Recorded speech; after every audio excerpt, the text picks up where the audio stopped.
before we hop into the presents, I want to get in a quick session of Pokemon Quest. The two are not related, by the way. They're going to show mobile games or other freemium stuff, but really, I just want to play Pokemon Quest because I've been working on grinding it a little bit, so let me see here. Don't need that right now. Probably will need that. Is that still popping up? You know, maybe we just go straight into the direct. Yeah. Hey, more. How's it going? I feel like today might be a bit on the short side. I'm having trouble holding my water bottle, so I'm probably not doing as good as I think I am. Whoops. But what I'm planning on doing is... Dumbass? Probably. What I'm planning on doing is going into the Pokemon Presents. I had two things spoiled for me. I will tell you when they pop up what was spoiled. Aside from that, though, I'm going in pretty vanilla.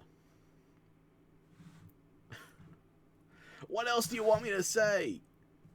I have no control over whether or not my body is going to cooperate. I can just keep chugging water. I go to the doctor's tomorrow. I have 2 doctors in the morning, and I couldn't get a proper appointment with my goddamn physician, so I'm just gonna have to go for a walk-in and try to mean mug people to leave the goddamn waiting room so I can steal a slot.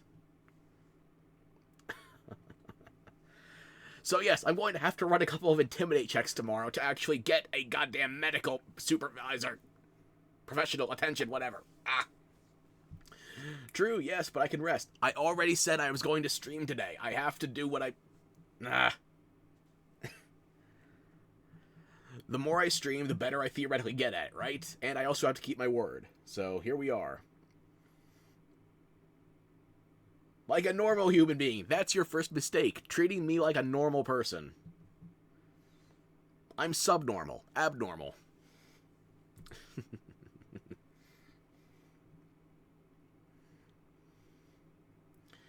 Now, there's one thing that I think the Pokemon Presents starts immediately at the news coverage, but before it, there was a pre-show with something to do with DJ Pikachu. But apparently that was only in the Japanese version, so I might go looking for that later. For now, we're just going to get straight into the games and such. No, if I'm not feeling well, that's a good reason to cancel stream. I'm already canceled on Wednesday. I didn't want to cancel today.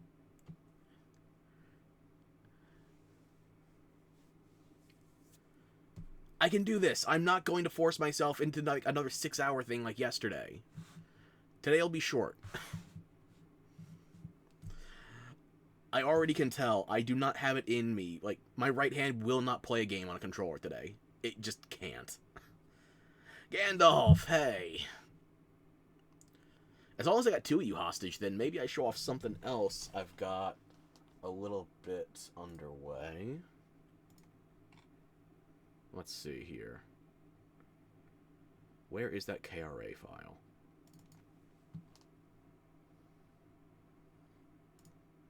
And if I could just make Krita visible. Krita was not open. That'll do it.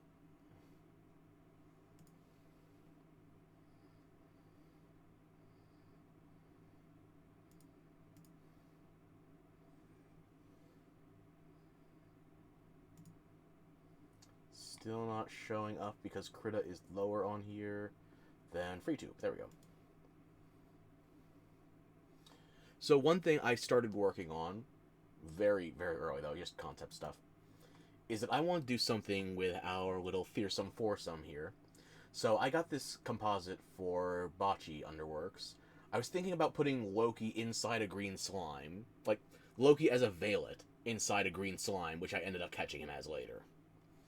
And then I would have the other 3 characters surrounding Bocce just be... Here. The Veilet in the slime, that would be Loki. You would have Moore the Fellbat, the vampire. You would have Gandalf, the Cognito, and myself as a Vanworm. Why a Van Worm instead of a Van Worm Crest? I am not working out the goddamn physics on... Not physics. The goddamn particles on the goddamn reflective feathers. I don't want to work on that. I like base Van Worm more, too, so this is me being selfish. Even though the one I caught in-game and named after myself is a Van Worm Crest, it's going to be a regular Van Worm when I do the art. And I've already pulled all of our profile pics so I can get palettes in case there needs to be anything more specific. Gandalf, I gotta tell you, though, your palette is already basically Cognito's palette.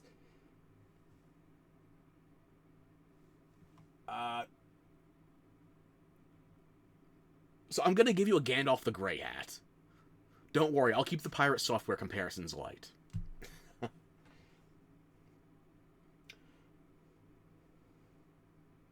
I guess I will have to swap your eye color, but...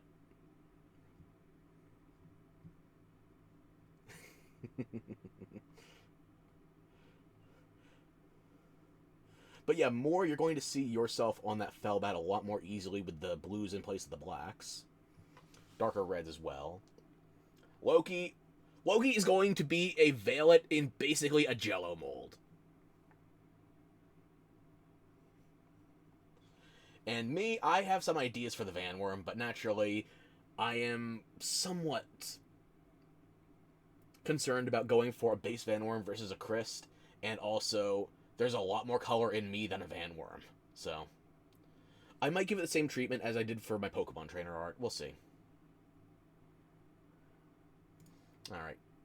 Toss that. There we go.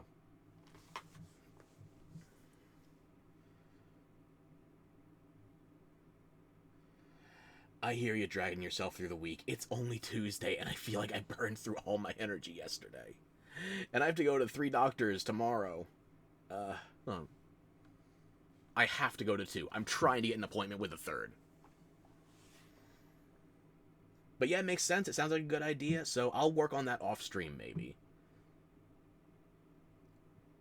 You already forgot Loki's avatar. You should redo that. You mean he's not doing that perpetual offline icon? That PNG isn't just him? Please go get healthier. Gotta catch them all, doctors.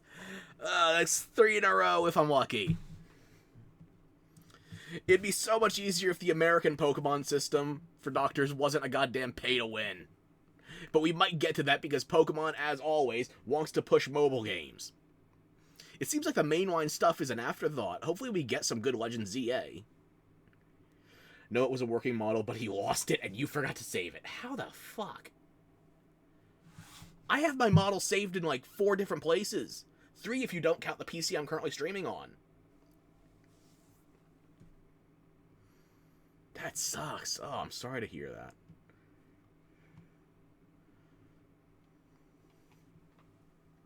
Now, if I could just get my cursor. No, I don't need to save that KRA. I was just making different players visible. Don't save it. Go away. Excuse you, it was 4 years ago. I'm not blaming you. I'm blaming Loki. 200%. It is not on you. Do I want to see that new design for Loki, though? Absolutely. You lost all your original VTubing assets about a year ago when your old PC blew up. Oof. In the words of Zuko, that's rough, buddy. But yes, I'm blaming Loki for losing his, not you. Nobody else.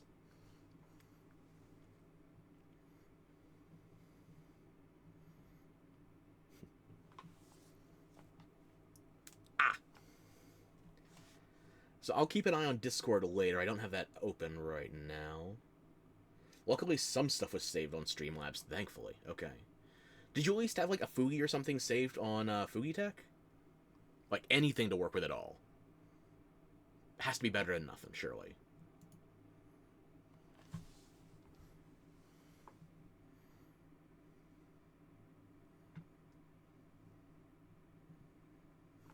Let me think. I've got one NVMe drive with my model saved on it. I've got it saved on a Google Drive.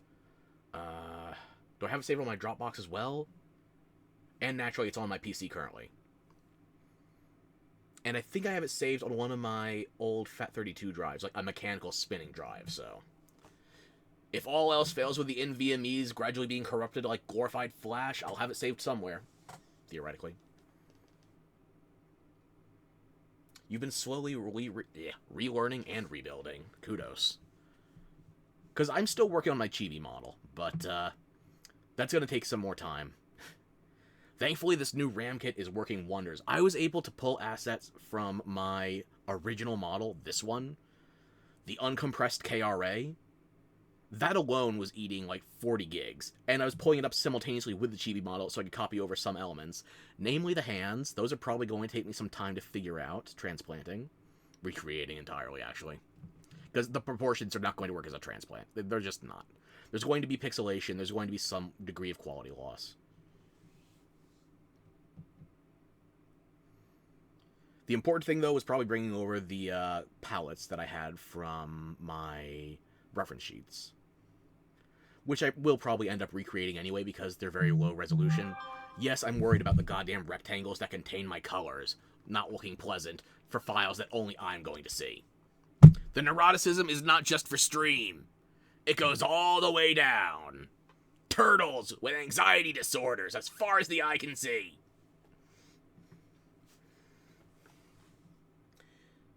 And I just got Moore's file, so...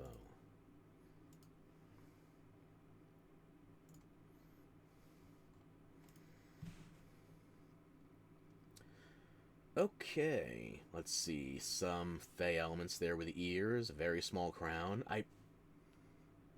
Be real with me. Is that crown too small to even be a bracelet? Are we going to Kingdom Hearts crowns here?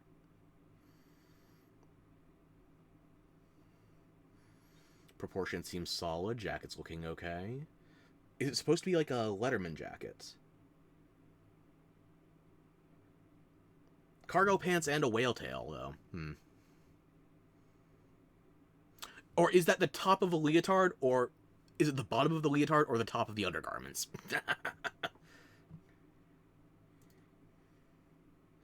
Yeah, it'd be very small. The jacket will still be changed to the Ghost Merchandise jacket. Alrighty.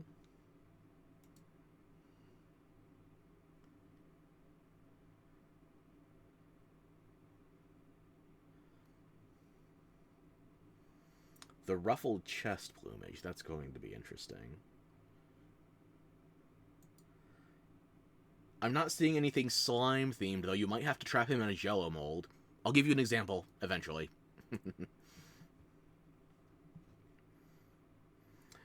The small crown is a thing, Loki, and you agreed is part of him. Okay, that's fair. I guess if you're going with Faye comparisons, then the small crown would be something that's more proportionate to what we imagine would be a fairy-sized. But yeah, I've had enough small crowns after playing Monster Hunter yesterday, so that's enough of that. Let's get on to this Presents, shall we? Let me know if it needs to be either louder or quieter. I believe 10% with the current audio balance should be solid. Oh my god, please give me some tips. You've been struggling so much. Okay. I'm not going to pull it up on stream. I'd want to give you some more dedicated time on this, so I...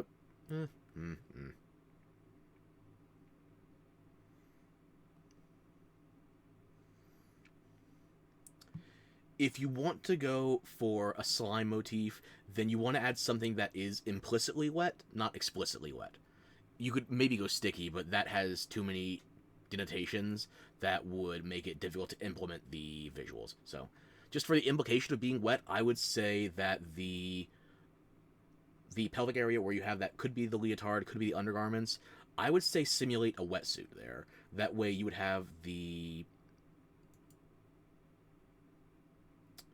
Would I go for a full wetsuit, or would I just go for like a one-piece swimsuit? Factoring the groin, the placement on the hips.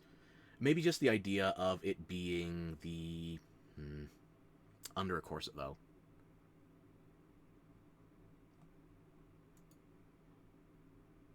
Difficult. Depends on how much of the original... You know what? I'm going to have to give this some thought, and I don't want to just slapdash it to you to be quick. I will think about it, and if I have any input, I will let you know. For now, though, let's get on to whatever the Pokemon Company wants us to catch up with. Again, let me know if the audio needs to be rebalanced.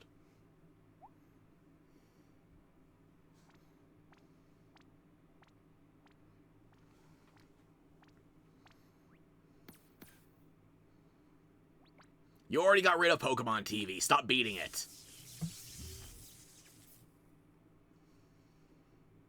Hi, Pokemon trainers. I'm Chris Brown from the Pokemon Company International. The musician?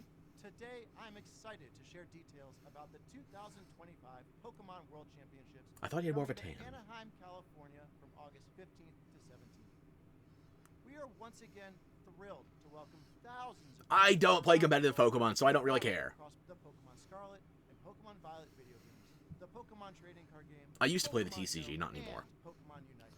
I don't play MOBAs. Elite trainers will receive a celebratory promo card for competing in the Pokemon World Championships. Let's take a first look at this year's special artwork for Paradise Resort.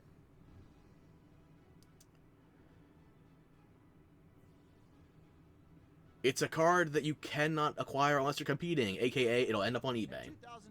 Because the competitors are not getting paid. Sunday in an arena for the very first time. Those who can prove themselves as the best will earn incredible prizes, including the coveted Champions line. Alongside our competitors, we expect more than 20,000 Pokemon fans to come celebrate together and enjoy tons of new activities. Each attendee will also receive a special digital code to obtain Toad School for the Pokemon Scarlet and Why Toad School? One color per person. Is there anything about it that's out of the ordinary? Because you can just catch Toad School very early on in both games. What makes it unique? I guess there's going to be some kind of special ID, but really? Okay, sure. Pokemon Violet video games. During the weekend, fans at Watch, home that's gonna be the only thing we get for Scarlet and Violet the entire show. broadcasts available in multiple languages. Some of these streams have special giveaways planned, so we hope you'll join us in cheering our competitors. I don't play comp. I can breed for comp players, but I don't play comp. Thank you for being a part of what makes our I never catch for comp, though. Like, if you tell me to catch a competitive, legendary, or the like, something that's a one-off, no breeding available, I won't do it. On this island, we want the Pokemon The to Netflix have show? as much fun as they'd like. We'll do our very I never best to watched the make first you season of it. comfortable Is this at just home, the second season? so you can make the most of the amenities we offer? Oh, I just landed there. Leave it alone, please. Haru, it's all up to you. Make our team proud. Are you okay? Thanks, I'm fine. Kent? Haru? Oh yeah, that guy's totally her ex, no doubt. Of course, the cozy slice of life, fluffy stop motion needed a Actually makes me romance happy, subplot. And I can work harder too. Wait, Celio! Come back! Sorry Celio is causing you so much trouble. I know it's a lot. How long have you and Celio known each other, Dan? For about 15 years now. Well, let me put this into perspective for you. 15 years ago, we're about the third year of Gen 9 right now. You're not going to like me for this one.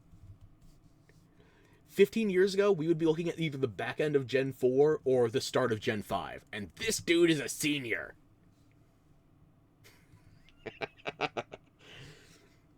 We're all elderly trainers now. We're veterans, the Pokemon class. If you were playing on the DS. What would they depict as, like, a red and blue player right now? A fossil? Back, it gave me such good memories and so much happiness.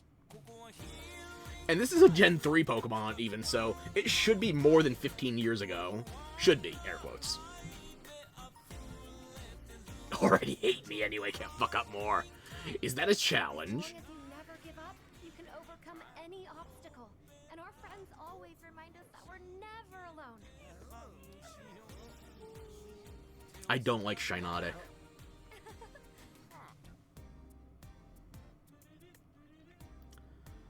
Onward to a brand new day.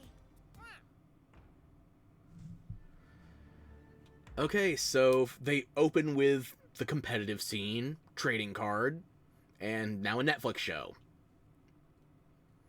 Oh, and a code for a Pokemon you can already catch in Scarlet and Violet, so. We're not even 4 minutes in yet. Can I be worried? Where's Legend ZA?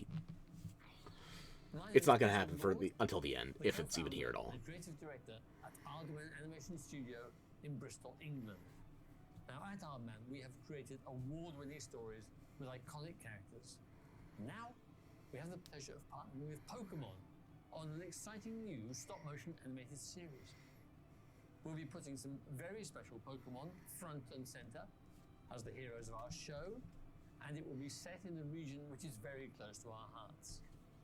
It will give a unique look at the Pokemon world told from the perspective of Is it gonna be Galarian? Sense of character and comedy and craft. I know you'll love it as much as we do. We could not be more excited. I'm trying to read what region it is based on the dude's accent. Because I'm thinking this guy would be something to do with the United Kingdom. I don't recognize the name Aardman. That's probably making me a terrible stop-motion fan, though.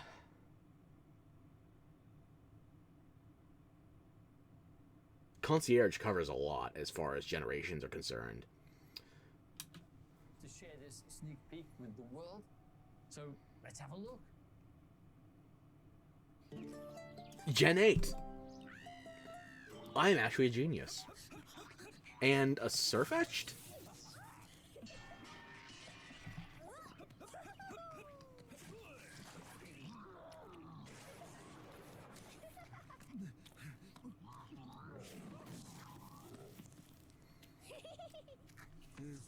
Lulu, you can't eat that. An Applin lives inside of there.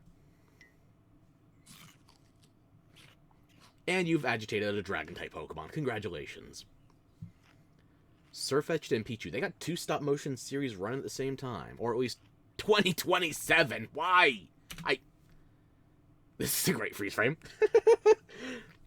2027. Also, Spider-Verse, the 3rd movie in the trilogy, got delayed to 2027 as well. Am I going to be alive to see any of these series actually get animated? I'm glad they're planning ahead. They don't have to put things out immediately. But at the same point, what do you have now? Hello everyone, I'm Utsunomiya from the Pokemon Company. In today's broadcast, we will be bringing you a variety of news about Pokemon, including our newest titles. In our next segment, we'd like to share the latest information about Pokepark Kanto. The theme park. Okay.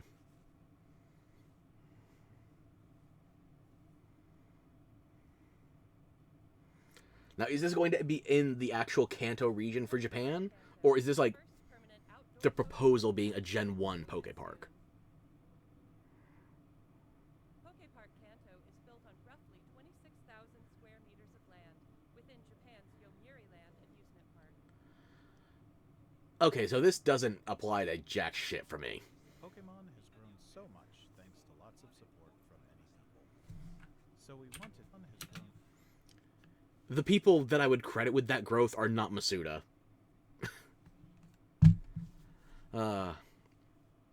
We made the games easier because people don't have the time to commit to them because they're busy with mobile games and all that other junk. I don't forget.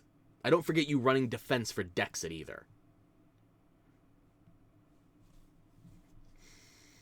But that was some years ago. What do you have today? So much thanks to lots of support from many people.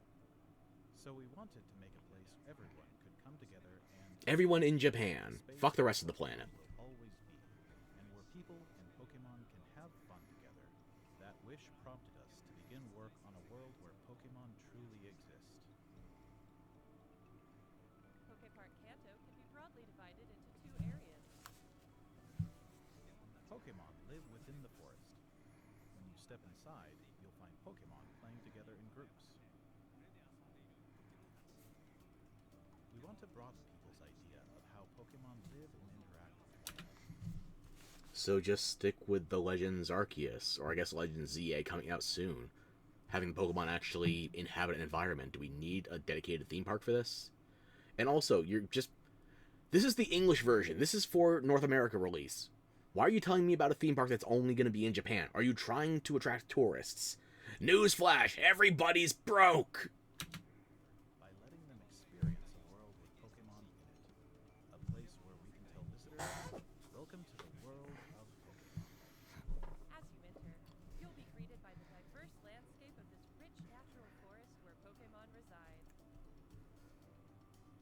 There's also an area where Pokemon and trainers gather, the town of your dreams. Hang on. Where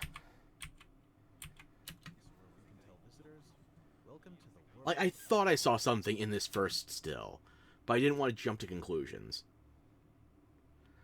Oddish, Rattata, Bellsprout, Nidoran, Nidorino. Both Nidorans, actually, male and female.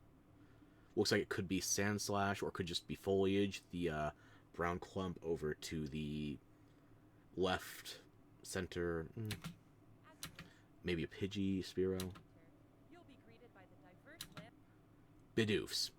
It was here I realized this is not Poke Park Kanto, as in we're doing a dedicated Gen 1 region. We're just calling it Kanto. Because we can. Oh! The Kakuna, sure. But then we get to the... Are there any Drillbur and Excadrill? Okay. Drillbur and Excadrill. Yeah. No Dugtrio, though? And here we have, it looks like, 6 of the water starters.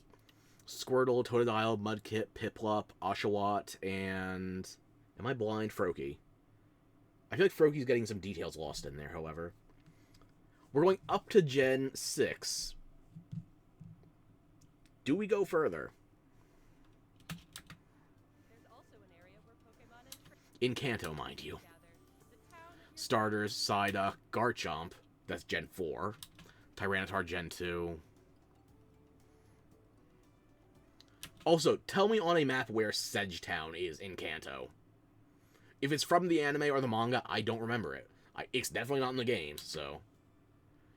Sedge? Sudowoodo, Gen 2, not Kanto.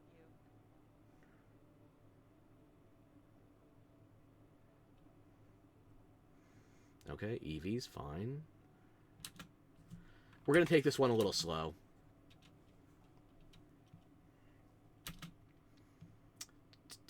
Okay.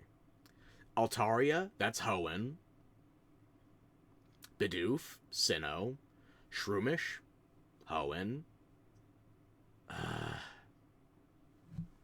The goddamn Gen 6 pseudo. Why am I blanking on names? Goomy. Goomy, Sliggoo, Goodra, I think that's the line. Okay, so looks like we're going up to Gen 6.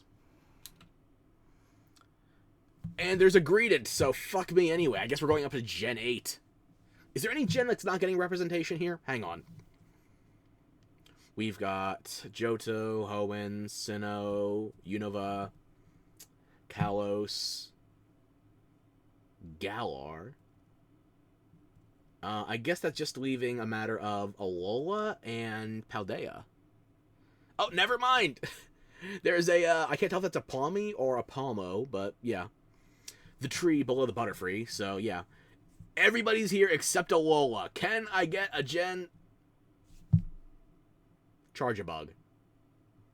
Why is it Poke Park Kanto?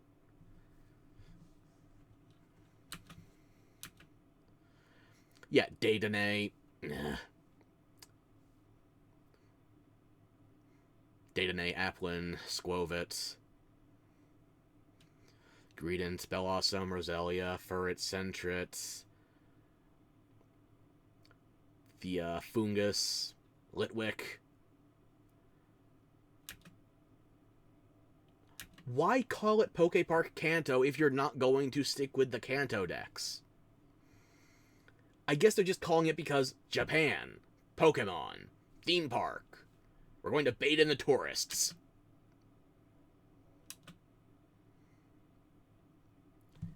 If you're going to use the name of the region from Gen 1, maybe restrict it to Gen 1 Pokemon. You would be accused of preferencing the boomers in the audience, aka my decrepit old ass. But at the same point, if you get the old Poke trainers, the old Poke maniacs like me, then you're gonna get the nitpickers.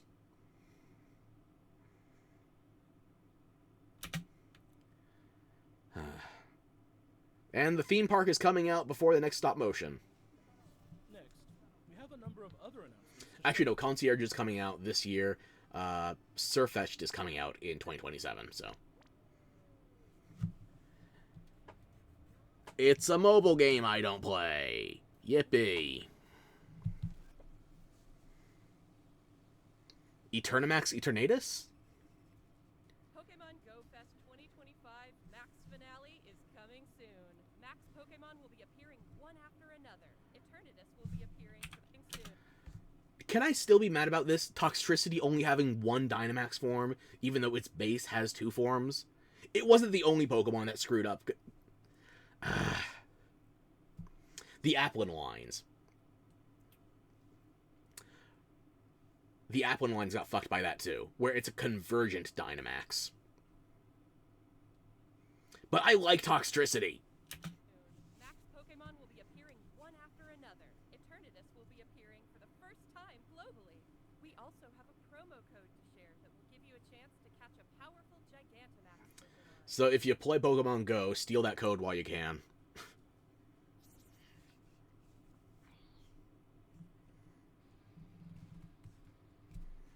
Is this Masters EX?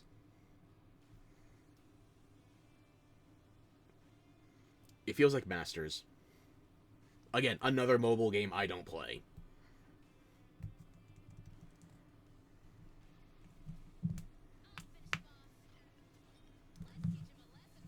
Oh, you're from that DLC I still haven't finished in Scarlet and Violet. Also, still not over this. The worst possible name you could have chosen for Pokemon, because you know how neurotic they are with 3-letter combinations. We went over Cofagrigus yesterday. Gee, I wonder what 3 letters in a row in this title are going to cause your search optimization to be more than slightly fucked. And I place emphasis on the descriptor of fucked in particular. It's the last 3 letters in the entire word. The entire title. Oh. Pokemon, Master, and then the last 3 letters. I already swore. I don't care. Master Sex.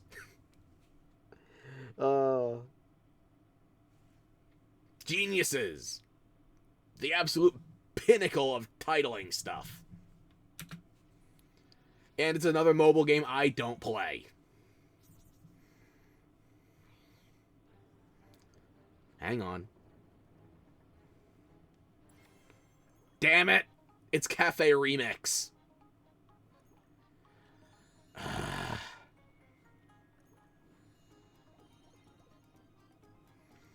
It's a pirate thing for Cafe. Yay. I preferred when Cafe was just Cafe. Remix made it worse. I actually played base Cafe.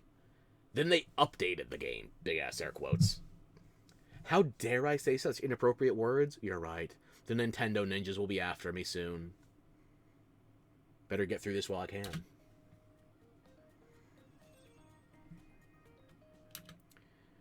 Yeah, I gotta say this. I played Base Cafe on my Switch. And Cafe Remix just felt worse. It already felt like a mobile game, so I just dabbled on Switch. But after they updated it, there was no reason for me to go back. So, congratulations, you are continuing to update a version of the game that killed the one I actually played.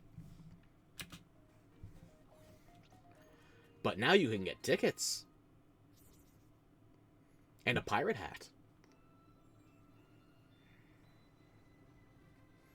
Didn't we already have these?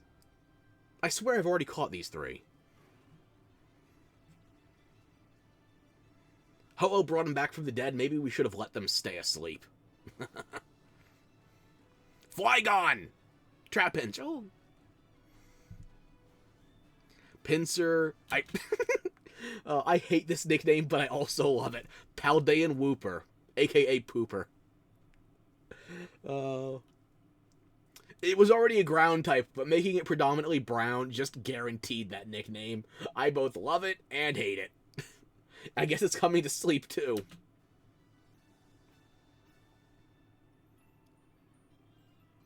I love Trapinch. I love the entire Flygon line.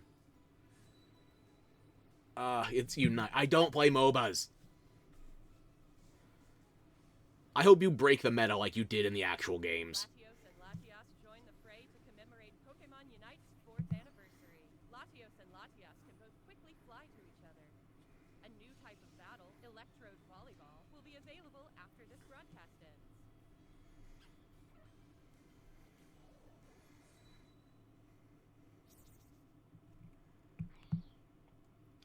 TCG Pocket?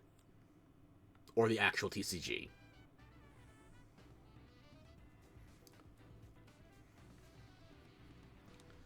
Actual TCG, I'm guessing. I know it's a stretch. Aha. I see more people concerned about collecting the damn cards now, especially opening boosters on video, rather than actually playing the TCG anymore. So, I don't know who this is for. Not for me. Next, please take a look at this video.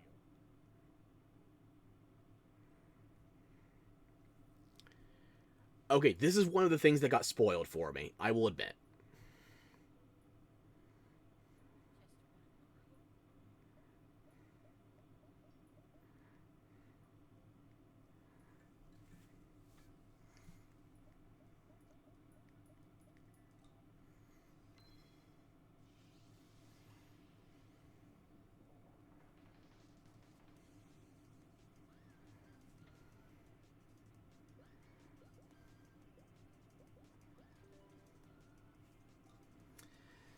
It is a very simple puzzle game, available for both mobile and Switch.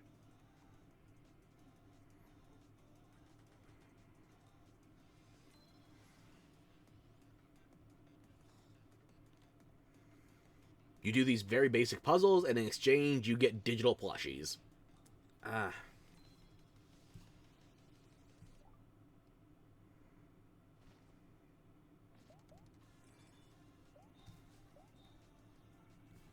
Solve puzzles and get your daily aha moment. Use the plush you get from solving puzzles to decorate your in-game plush rooms.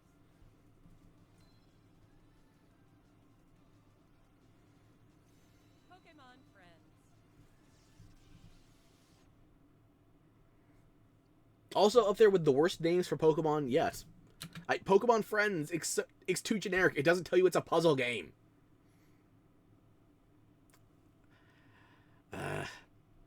But yeah, what I do know about that game is I've already downloaded it off of the Android store, or Google Play Store. I played 2 rounds of the puzzles. Apparently the big thing with it is that if you play it on mobile, the free version, you only get to do 1 batch of puzzles per day after the tutorial. You do the tutorial, you get 2 free rounds of puzzles to start with. The Android store.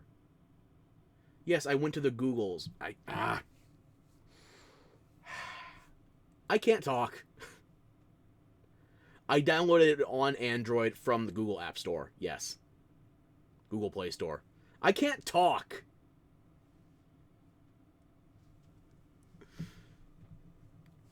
I'm trying to juggle the idea of the App Store and Google Play Store simultaneously, because I could only find it reliably on the App Store for Mac, for iPhones. I don't have anything Apple anymore. I have an Android phone. I had to chase a link off of a Wario64 tweet in order to actually get a working goddamn page for it. And when I downloaded it, you know what?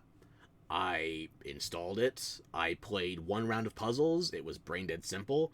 It took me back to the title screen so I could re-download more stuff. Like, was it new assets? Was I downloading stuff over again? Why could you not just front load all the downloads? Couldn't tell you. It puts me back in. It lets me do 2 more rounds of puzzles. And that's it. It gives you the options for DLC, but here's the thing. If you pay for the basic pack, that gives you unlimited tries on puzzles every day. Basic pack is $10. You can't get the free version for it on Switch. The basic version is the default version on Switch. It's a $10 entry fee, no freemium model. It's $10 is the minimum if you want to play it on console. And then there's 2 DLC packs for it, which are approximately, I want to say about $25, less than $30 if you get them added up. You can get them cheaper if you bundle it, and you can get them cheaper still if you buy the entire thing as a bundle with the basic pack and the 2 DLCs together. So you get $10 for some of the puzzles and unlimited tries. You spend about $33, maybe $35 if you want all of the puzzles and unlimited tries. The freemium version on mobile seems to be incentivizing that you have stamps on calendars, you can compare, you can get nostalgic, I guess. It doesn't seem like it's that deep of a game. I don't know if it's going to be worth the full asking price of $30-something. $10 as an entry point, much more feasible. But the DLCs, Pokemon DLC very rarely goes on sale. And if it does, it's by a slim margin, like 10% tops. I can't think of any Pokemon games that have had a bigger DLC discount than that. Maybe Pokken? I don't remember Pokken DLC. But I have Pokemon Quest ready to go on my Switch right now. I don't think that DLC has ever been on sale. I added it to my Switch wishlist pretty much after the first bundle that came out. I was like, oh yeah, I'll get around to this eventually once I can actually have the full experience. I started playing it when I was in a doctor's waiting room about a month ago. It's fine as is. I would prefer to have a feature-complete version of it, though, so we'll see if it's actually worth that asking price.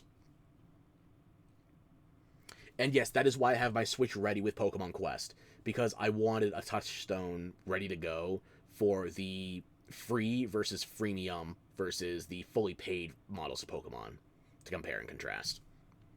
But let's get back to this. Pokemon Friends is a puzzle game where players enjoy the thrill of realization while untangling their thoughts. Every day you play is a chance to untangle your next Eureka moment. I guess they didn't want to use Tangled in the title because they didn't want to fight Disney over that movie IP. iOS and Android after this broadcast. Are we really fussing over Rapunzel getting a copy strike on this? We hope you download it. They could have done a more intuitive name. Just something that actually conveyed the yarn elements. Next, allow me to share some news about the Pokemon main series. A free update here. Okay, full cop. I honestly thought we were not going to hear anything else about Scarlet and Violet after they initially announced the goddamn Toadscruel earlier. Or, not even Toadscruel. Toadschool. Yeah. For the Nintendo Switch 2 system is available for the Pokemon Scarlet and Pokemon Violet games. When And on Nintendo Switch 2, you'll be able to I'm sorry, honey. What? Smoother movement and even sharper graphics? You can put this on the Switch too, all you damn well please. It still looks like it could belong on the GameCube or the Wii. I'm going to give you the benefit of the doubt and say Wii. Okay? Scarlet and Violet looks like it could have been a launch title from a 2006 console. enjoy smoother movement. And you want to show this as like... You want to treat this like a visual showcase? This. Look at what I'm looking at right now. This is 1080p resolution. Yes, there is some YouTube compression going on, but at the same point... When playing on Nintendo Switch 2, you'll be able to enjoy smoother movement and even sharper graphics. We hope you try visiting the Paldea region on Nintendo Switch 2 as well. I have a modded Wii like 6 feet away from me, less than 2 meters. I can play better looking games right now, and I don't have anything that's... What's the worst looking Wii game I have on hand right now?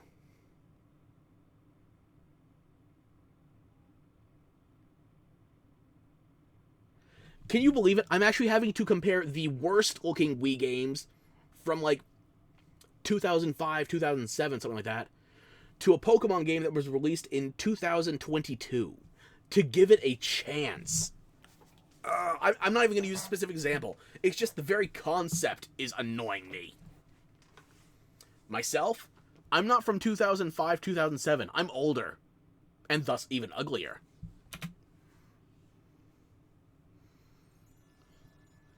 Wait. Okay. Treasures of Ruin. That's a shiny Wo-Chen, isn't it? Is it just Wo-Chen, or are we getting all the treasures? Battle event series will kick off in Pokemon Scarlet and Pokemon Violet. Series. Here we go. These Terra Raid All 4 of the Treasures of Ruin. They've been shiny locked for the last 3 goddamn years. Why does Wo-Chen have the shortest window?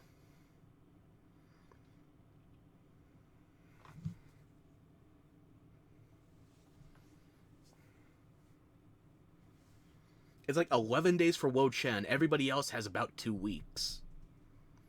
I mean, it's only... It's like a 3-day margin, but it's still odd. Everybody else starts on a Monday. battle events will feature shiny Wo-Chen, shiny Qianpao, But yeah, they're not going to be shiny locked anymore. Hallelujah. but just winning the Terra Raid battles won't be enough to get the Wait. I started reading the small text on there, and then the guy kept talking, and they're saying the same thing I should be worried about. Talk faster. But just winning the Terra Raid battles won't be enough to get these 4 Pokemon. You'll be able to add each one to your team only after it's been defeated 1 million times. Everyone will have to work together. I don't want to have to rely on strangers. Can it even get worse? Bold question to ask when we still have a third of the direct left. Actually, no, we have about 9 minutes left. Yes, it can get worse. They're doing the same thing as the Zeraora event from, oh, when was it? 2019? 2020? There was a shiny Zeraora in Pokemon Sword and Shield. And that shiny Zeraora could only be captured because of the mystery gift. It wasn't even a capture. It was just a download code. Poor baby having to interact with people. That's the fucked thing of this. I won't have to actually interact with people. Because there are enough Pokemon players to just brute force this while I sit by and spectate. Like, the Zeraora event in Pokemon Sword and Shield, I did nothing. I had not put in a full playthrough of Swish yet. I just got the shiny Zeraora for having the game downloaded and having a save file from before the event started. That was it.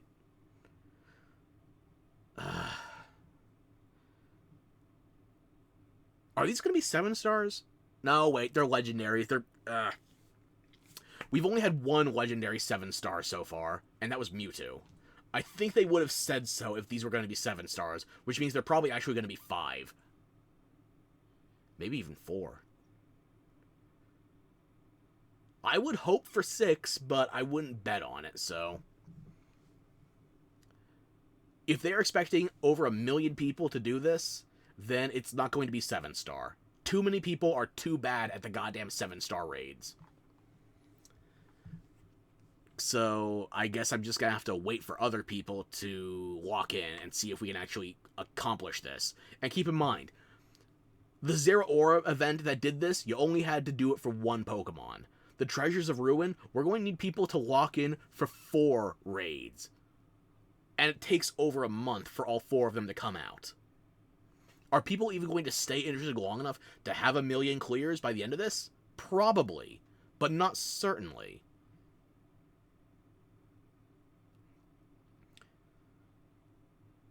And of course, the one I want most, Chi-Yu, is going to be the last one. It's going to be the point where everybody's dropped off, if anybody. Wo-Chen is the snail. Qianpao is the snow leopard. Ting Lu is the bull with the ball on its head. And Chi-Yu is the blue fish, which is ordinarily orange. Ah.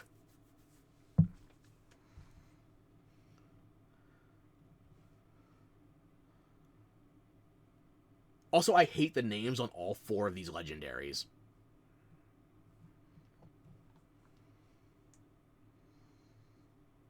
these are absolutely non-localized names. It's like, imagine if we still had to have Charizard be called Lizardon in English.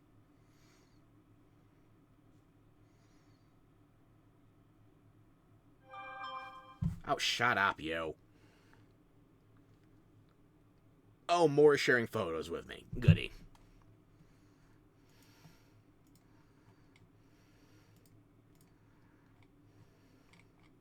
No, that's the same photo you sent earlier. What are these notifications? Who insists on making my phone part of this production?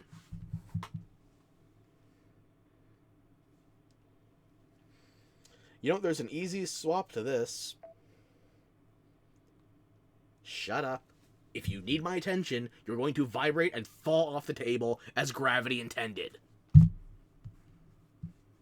There we go.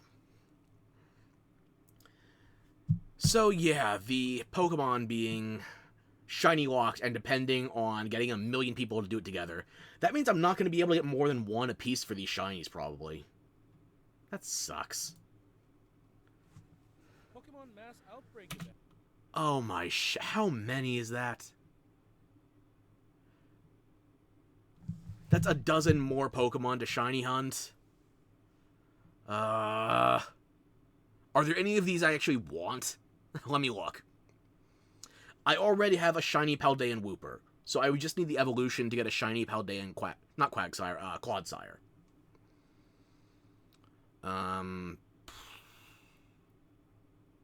Petalil might be nice.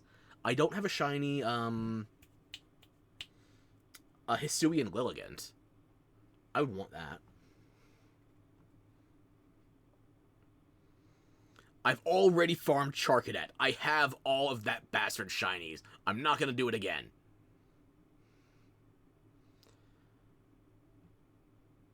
Is there anybody here I would actually want for the shinies? I think I still need a shiny Camerupt, and I want a shiny Ninetales. So, maybe I farm Numel and Vulpix for that. I don't know. It's more shiny hunting. I don't do that on stream, so it's a whole... I'll think about it. This will also be occurring at the same time.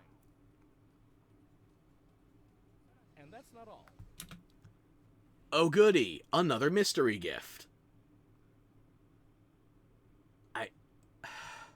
Version exclusive mystery gifts. Joy.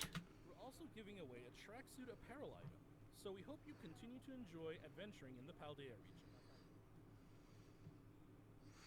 Oh, I will do that on stream? I don't think so. Next, allow me to share some information about Pokemon Champions. Champions. Finally. This is gonna end up being free-to-play trash, isn't it? Ugh, I don't want it to be, but I'm worried.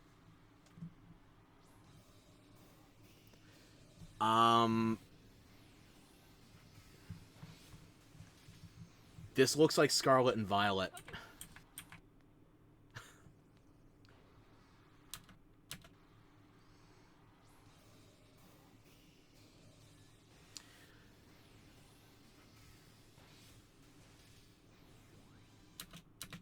I was expecting if this was going to be like a pure battle sim, it would actually have more visual fidelity to it. So far, this looks like it's just Scarlet and Violet again. But, you know, with no open world. In this title, you can enjoy the battles you know and love from the Pokemon series on your Nintendo Switch or mobile device. UI is different, okay. Percentages rather than just dedicated HP readouts, at least for your opponent. So you don't have to eyeball it when you're running the calcs. Turn timer, as always. You can invite your previous Pokemon partners to join the action by linking with Pokemon Home, or you can find new... Okay, so we can have rentals. It's kind of like Pokemon Stadium or Battle Revolution to an extent. Partners to battle alongside you right away from within Pokemon Champions. You can recruit Pokemon to your team to battle alongside you. It's up to you which Pokemon to choose. Recruit Pokemon you're interested in and form a team. Pokemon can recruit I just noticed something. Was the Charizard the only male they showed off just now? You can recruit Pokemon to your Because if you have restricted gender options in terms of your rentals, that makes Attract and Infatuation overall then it's a finally lot time less for valuable. Pokemon battles. It's not exactly a popular strategy, but gender's one of those things that you can't change unless you're importing, Face off against trainers from around the world. if past games are any indicator. Where you can take on family and friends. Extremely effective as opposed to super effective. So I guess that's their new word for quad effective. You know what? I can dig it. As opposed to, like, raising stats, one stage is just, it was raised, it was sharply raised, it was harshly raised. Like, stages for 1, 2, and 3. Okay. Extremely effective is probably a good, succinct modifier that people can get used to. With greater immersion than ever before. Take on thrilling matches in single battles and double battles. Take on thrilling matches in Also, Superior, best starter in Gen 5. I don't care if I'm losing that battle, I will die on that hill. Superior's my girl. single battles and double battles. Finally, we'd like to introduce you to a new way. Finally, we'd like I guess the animations are somewhat improved over Scarlet and Violet, but not much. take on thrilling matches in single battles and double battles. Finally, we'd like to introduce you to a new way to raise Pokemon that lets you enjoy battles even more. Pokemon Champions offers ways to make raising your Pokemon more flexible Hang and on. convenient What? than ever. On Champ even more. Where are you pulling those numbers from? Hang on. 66? Pokemon What?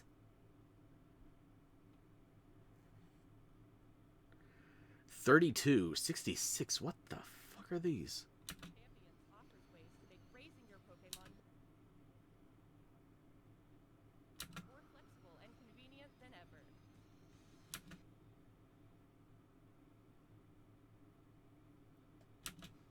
Teach your Pokemon moves that interest you. Oh, and they got the currency in the top right corner. Goddamn, this is gonna be freemium. I knew it. And train your Pokemon to make the most of them.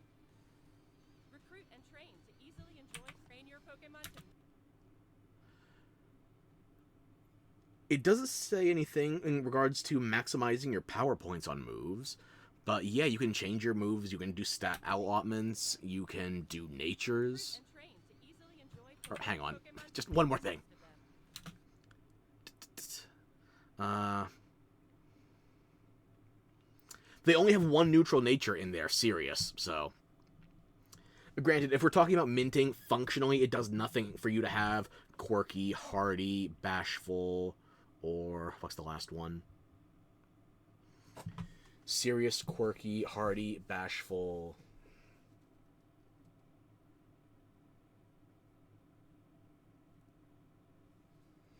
Serious, quirky, hardy, bashful. What am I forgetting? The last one.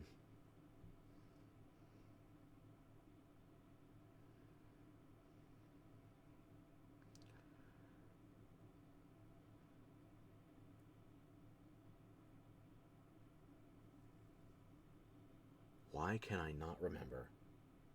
Am I listing the 7 dwarves or what? There are 25 Pokemon natures. 20 of them have some degree of correlation with... Oh, hang on. My brain is trying to think right now. This is not usually something that works out well.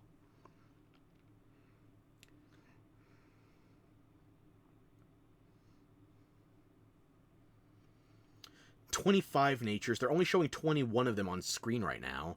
They only use one neutral nature because if you're minting, it doesn't actually need a practical difference between them. Because originally the 5 neutral natures were going to give you basically a plus in the same stat and a minus. So let's just say for hypothetical sake that Sirius was going to give you a plus in attack and a minus in attack. Therefore your nature would end up being neutral. Versus all these other stats, they would give you a plus in one stat and a minus in a different stat. The neutral natures were... Why can't I remember the last one? Serious, quirky, hardy, bashful... Serious, quirky, hardy, bashful... I'm pulling up my charts. Where are you?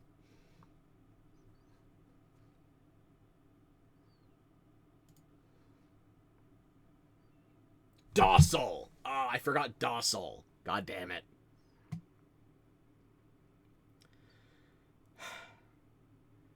In alphabetical order, it is bashful, docile, hardy, quirky, serious. They only give you one neutral nature, so... Okay, practically speaking, I understand it. I just feel like they could have still had them in here for the sake of implementation. You know, you actually have all those natures in-game, right? Baby girl hydrate? Okay.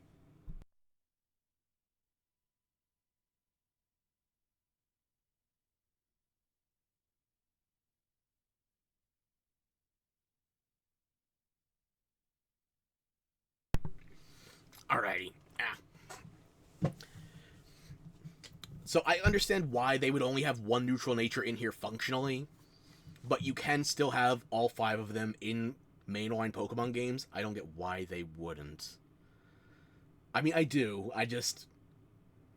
Completionist! Have all the things in the thing. Recruit and train to easily enjoy Pokemon battling. Bringing Pokemon battles to everyone. Pokemon Champions. Plan to release in 2026. There has to be more info about this, because right now I'm worried about it being pay to win. If they only let you do your stat modifications using that V currency. Obviously, if you're importing Pokemon from home, you could customize them in the mainline games and then transfer them over. Assuming it even works like a transfer system, because it could very well be that instead of transferring over, it just accesses what's in home, because that would be fewer links in the chain that could potentially break. I need to see if there's more info for champions. Last up, we have some news about the Pokemon Legends ZA game. Good. The main attraction. Should be coming out this year, right? Probably going to be like December. Maybe. Would they do it right before Christmas?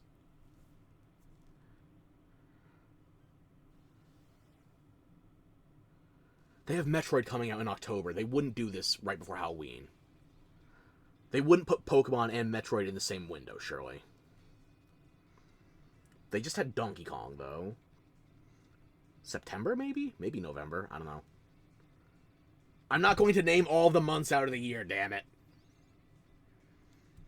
I'm sorry. I was too lost in my head. I'm rewinding. Mega Absol?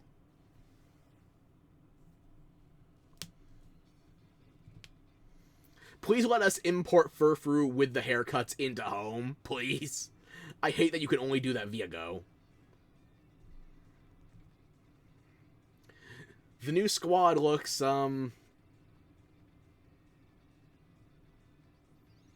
There is a squad.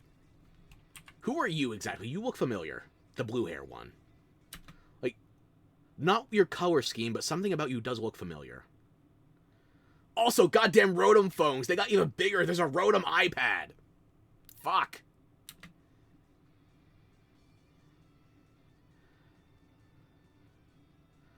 Okay. Listen, I know I am in the minority of men that actually wants to play around with character customization this heavily. And I'm probably going to do that as a guy playing a guy. Please, let male characters in Kalos have the same number of fashion choices as female characters. For the love of Arceus.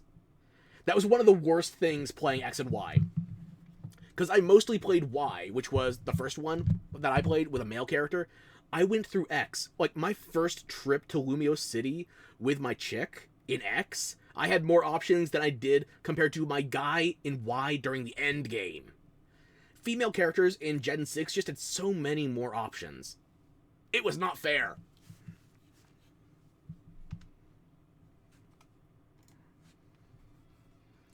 But it does look like Wait a minute. Wait a minute. They're only showing off women getting the customization. It's gonna happen again!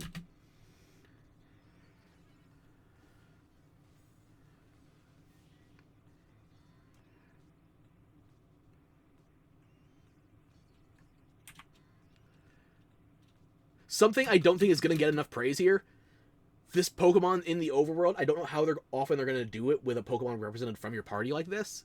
It's actually to scale. It might be smaller than you think it is because it's up against a larger child, like 14-year-old probably, compared to the usual 10-year-olds who get in Pokemon games. But it didn't get the Wailord treatment. And that King Gambit in the background, that's probably approximately scale as well. Now, who are you, glasses?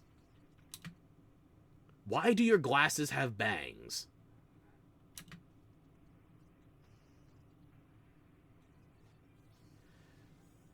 Okay, store brand Giovanni, sure, why not?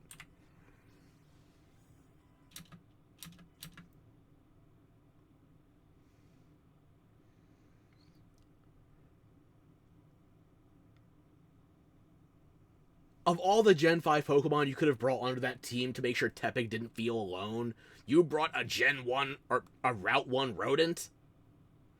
You have a Gen 1 there with the Machoke as well as the Dragonair. You have a Roserade and a Doublade, so... You only have one Kalos Pokemon in Legend ZA set in Kalos?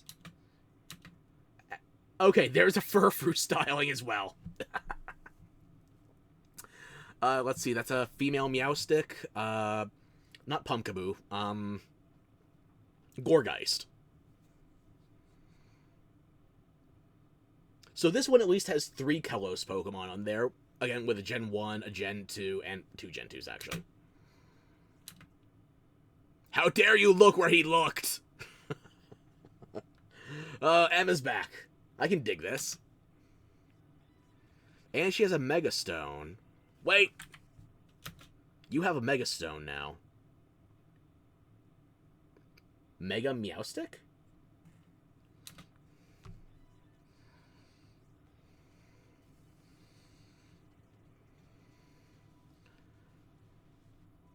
Wild Megas. Alrighty. And this is one thing that was spoiled for me because it's in every goddamn thumbnail. I didn't even dig into social media. I just looked at it when I woke up, and first thing I saw was Mega Dragonite. I think there's some credibility to the leaks. Let me put it that way. But yeah, Mega Dragonite. I cannot wait for us to get the goddamn Mega Stone for this one. I want a character to say Dragonite dead serious. But we can't use Dragonite as a Mega Pokemon because its name already includes the last 3 letters of Ite. The suffix for Mega Stones, the minerals, the hold items, is Ite. Are we going to seriously have a Dragonite? Yes, we are! But why do you look the way you do? Why do you have the head wings like something out of Devilman? And shoulder wings. And knee wings. Why?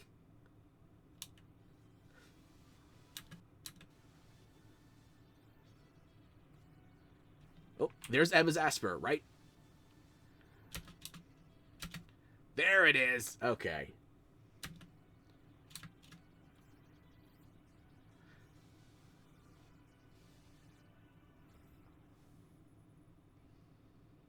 Just a random Noibat flying through the title at the end. We'd like to introduce this game's new story, which takes place in a city striving to be somewhere that belongs to both people and Pokemon.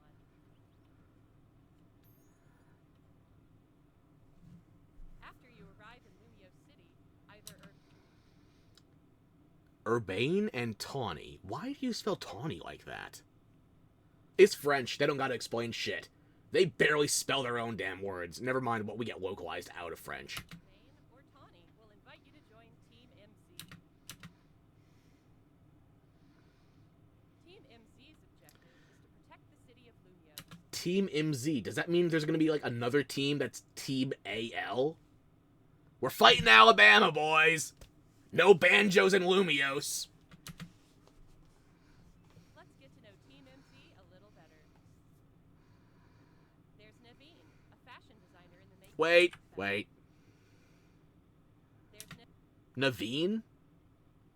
Listen, I'm not saying that because he's Naveen and it's French, you had to give him a frog Pokemon, but Naveen, a fashion designer in the making. you gave him a Scrafty? There's Lita, who aspires to become a professional dancer. I'm sorry, I wasn't paying attention. Lita, you have a Staryu? Aspires to become a professional.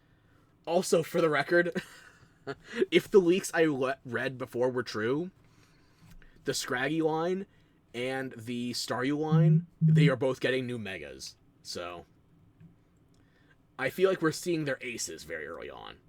I don't know if there's any credibility to those leaks, but they got Dragonite right. As part of Team MC, you'll spend your days in Lumio City with this crew.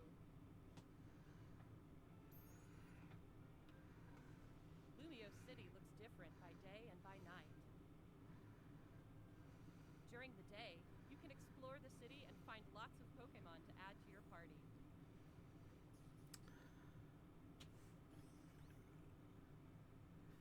One more time?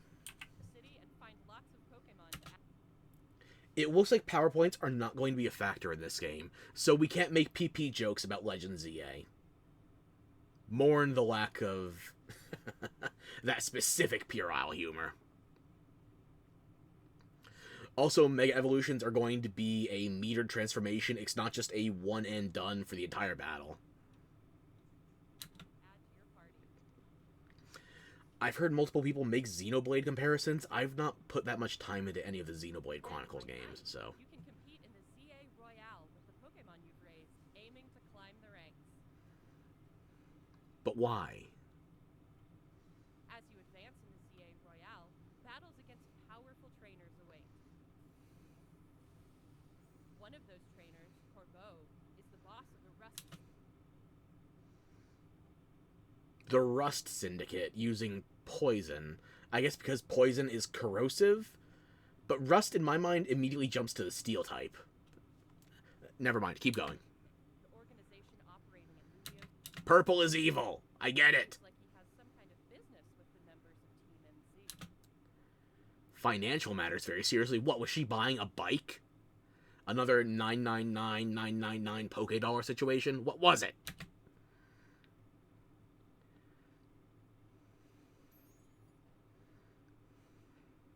Lumio City offers plenty of ways to have fun aside from Pokemon battling, too. Trainers can change their hairstyle. Okay, the men actually do get customization. It's probably not going to be as much as the women, though, let's be honest. Stroll around the city. We do get to have a follower Pokemon. I think. That's her Florges. Who appear however they would like as they stroll around the city. More Furfrou styles. Emolga. Florges. If Yep. you teamed up with a Furfrou, a Pokemon with distinctive long fur, you can even have it trimmed into fashionable. Okay, now here's my question with Furfrou. Are they going to keep that bullshit where the hair keeps growing out and you need to maintain the fur? Because I have this part of my memory that's trying to come out from the 3DS days of Gen 6, where a Furfrou could only maintain its fur for a set number of days unless you deposit it. But you would have to deposit in your local PC. If you deposit it in Pokemon Bank, which Bank was home for the time period, but if you deposit in Bank, it then loses its hairstyle. In your local PC, it would not, and if you just kept it in your party by default, over a certain period of time, it would just lose the hairstyle, because it's a very furry Pokemon. It just keeps growing. Sheds like a husky. You can also take photos at interesting spots. Who was asking for more selfie sticks? Styles. You can also take photos at interesting spots. Crocodile, Mawile, and Sableye, so... It's nice to see the version exclusives of Ancient Past actually united once again. Also, Sableye and Mawile both getting Mega Evolutions back. Hallelujah. Mawile might be broken again. But did you have to add a Slurpuff to the team? Like, I'm all for you actually having Gen 6 representation here, but you chose that fairy, that thing in particular? Or relax and hang out with your. Goomy, Lampent. I respect the Swablu and the Lucario and the Ben... Hang on. 4 out of 6 members of this team can Mega Evolve. Like, final evolutions, granted, but still. The Swablu just has to evolve into an Altaria, and yeah, that's... Banette has a Mega Evolution, Lucario has a Mega Evolution, Slowbro, and then Altaria. And, I don't remember everything from the leaks, but... Between Goomy and Lampent, I feel like one of them got a Mega Evolution teased as well. I can't remember which. Larvitar, another thing that once it's fully evolved gets a Mega. Ralts. Are they going to give it both Megas? I would hope so.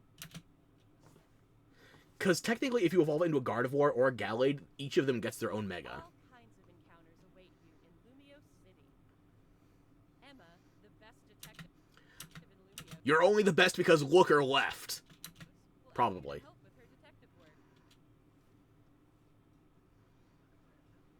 You can find people around the city who need a hand and solve their problems. Literal trash. Mabel is the acting director of the Pokemon Research Lab. Why do I know you? Wait. Oh, Wow, I'm blind. It's just Team Flare, but hotter. It's blue now, not orange and red. She has a Team Flare logo on her gamer chair. Huh.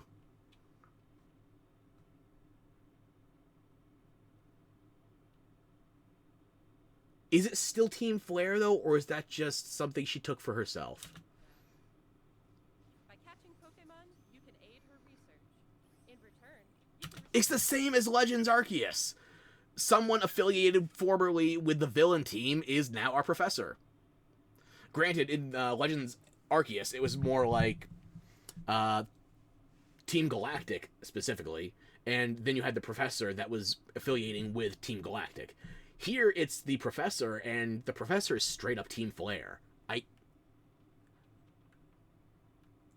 Are we the baddies? receive useful items for your adventures in this game. Oh, no. I see cooldown times on here, but I don't see number of uses, so... I'm hoping TMs for this game are going to be infinite usage. They're probably going to have a cost with every application, but... Please go back to making TMs infinite. You can have TRs or whatever you want, but the grind from making new TMs in Scarlet and Violet is not fun. It just isn't. Adventures in this game.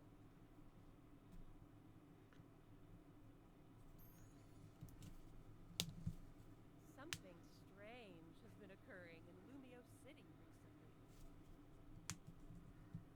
Some wild Pokemon Mega Evolution was supposed to be done on the basis of a Pokemon having strong attachments to their trainer, so...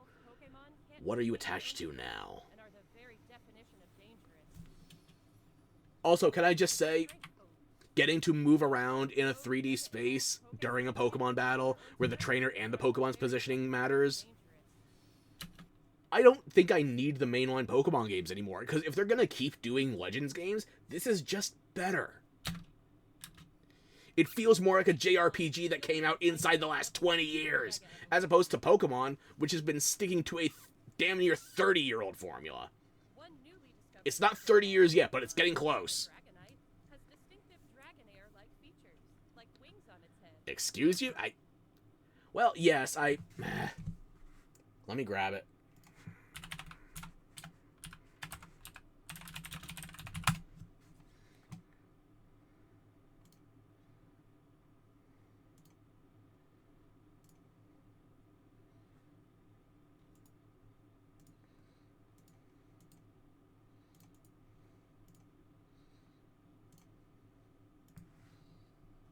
And now I need to modify properties on that. And then we can bring this up here like so.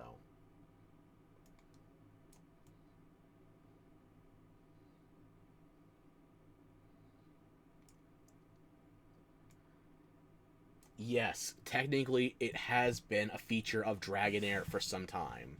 It has never been reflected in the games, however. This has been an anime-only thing for a while. If Dragonair has any animations in the mainline games that reflect this, I've not seen them.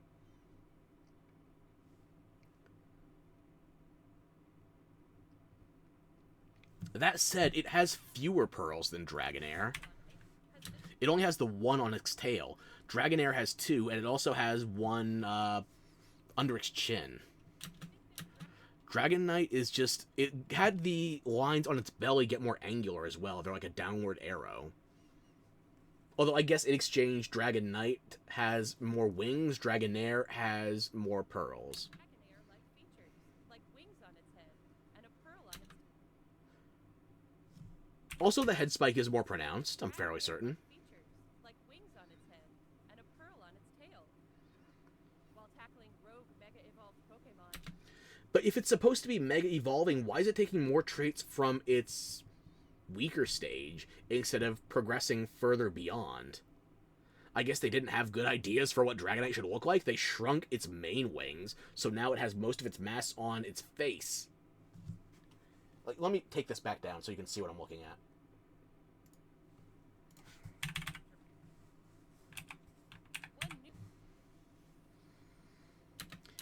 There's the more angular belly lines like I was talking about before. You can see the shoulder wings, the knee wings, the head wings. The main wings in back, this is what I'm fussing with.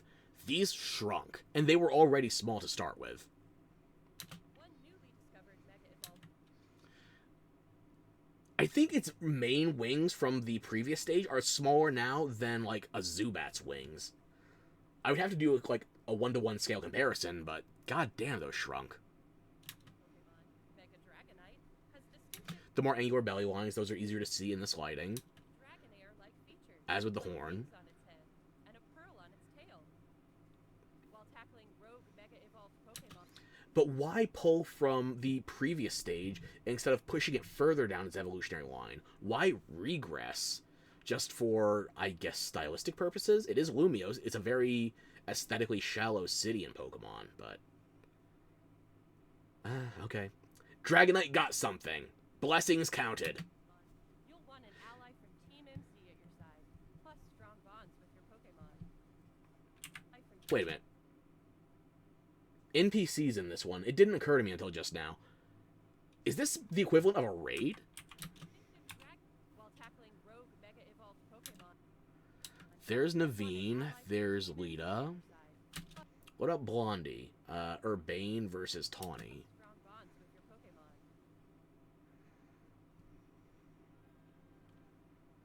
This city holds many stories. Yeah, I didn't see her in the raid previously, assuming that even was a raid. There were other NPCs helping us. Is it going to end up being possible to 4v1 it? Different wishes intertwined, seeking for There's more of the megas I've been missing. coexist. And we did get confirmed that we are going to be able to use this variant of Floette. It's willing to travel with us for a time, so... In canon, it's probably going to hang out with us till we die, and AZ is functionally immortal, so... A little grim. But we get a unique variant. Temporarily, technically. More Zygarde cells. Zygarde 10%. If I get this game, I'm probably going to get the Legend ZA Switch 1 version, and then upgrade to Switch 2. For no practical reason other than better box art. Look at the Switch 2 box art on the left. God damn it. It is clustered. That red bar on the top is too pronounced. All that text on the bottom, nah.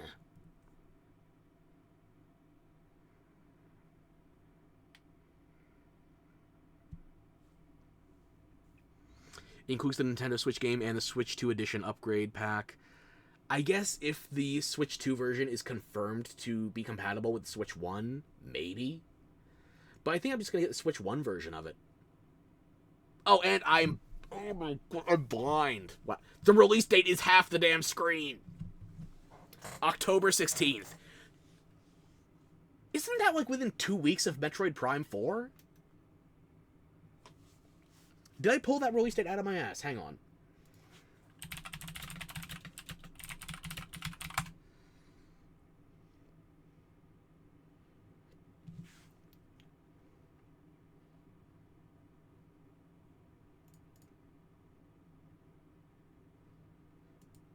I think I just pulled that number out of my ass then. I could have sworn Metroid Prime 4 was releasing on, like, October 28th or October 30th. But I'm not seeing that date pop up anywhere. Huh. October 16, 2025.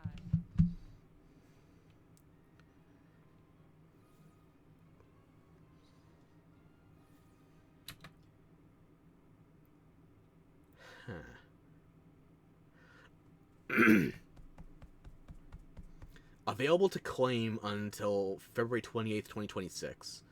So this isn't like a pre-order bonus. This is just like an in-game, like, connect to internet claim gift.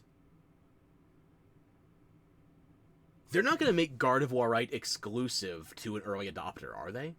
Like, Mega God of War is not bad, but it's not something I'd exactly rush for. And what about Mega Gallade? Like, the Ralts line has 2 Mega Evolutions. Like, Mega God of War can be male or female. Mega Gallade is only for the males, so... Does this mean we're not getting Mega Gallade? Or not a... Schizo! Correct! Yeah, and there's the Mega God of War, so... 100 Pokeballs.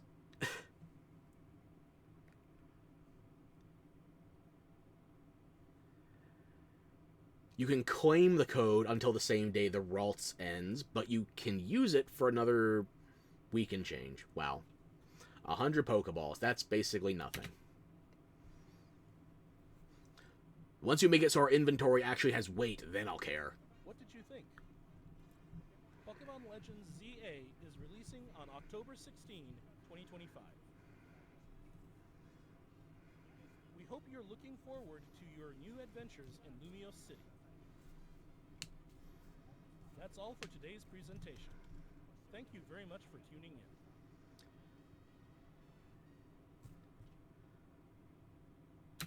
I'm willing to say that that was not a terrible presence. Not great, but it had a lot of stuff I don't care about. And the stuff that I do care about, it's like, I need more for Legends ZA. It's coming out soon enough. It's coming out in less than 3 months. So I understand they're holding stuff back. But you've got stuff like a Netflix show, another another stop motion animation. You've got multiple mobile games. You've got a theme park. Realistically, the only 3 things in here I care about are I want to try Pokemon Friend, because even though it looks like a very simple set of puzzle games, if they have the entry level at $10, that could be very reasonably priced for what it is. And I do like puzzle games. I especially like Pokemon, so if the $10 version's worth it, then that'll have my attention. I think the DLC, though, that pushes it above where I would find it acceptable.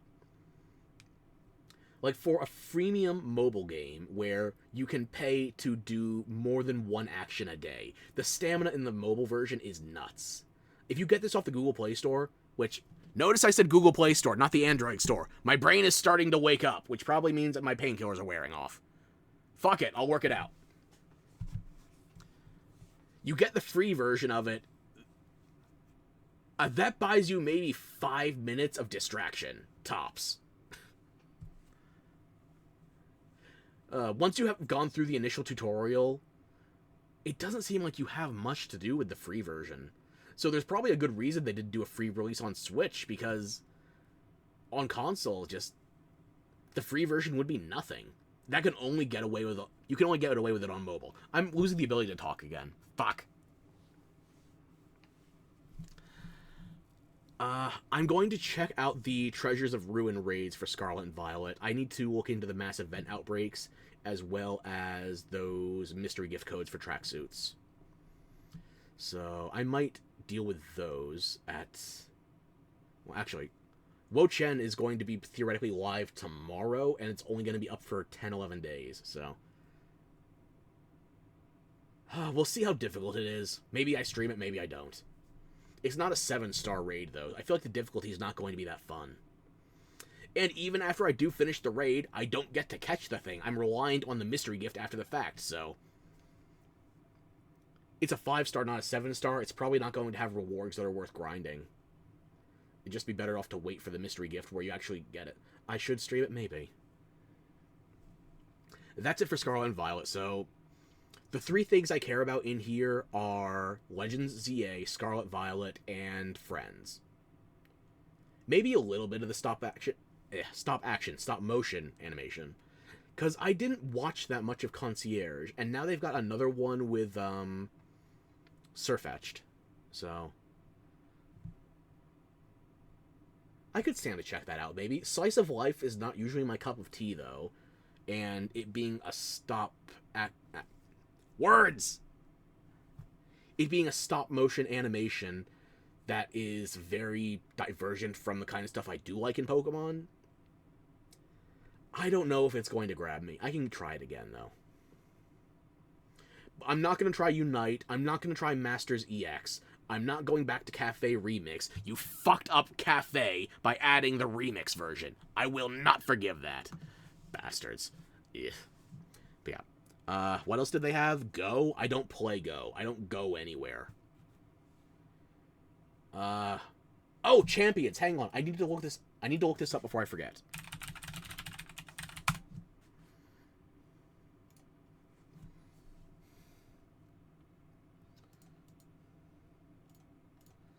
Okay, let's see. Pokemon Champions.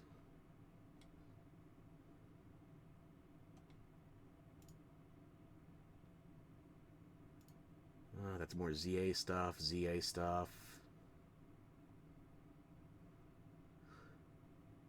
If I go to Centro Leaks, it looks like Pokemon Champions will be a paid game, not free to play.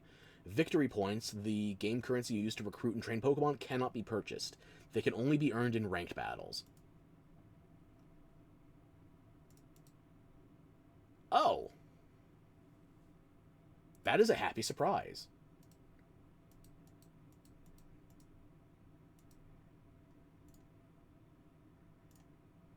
What else do we have?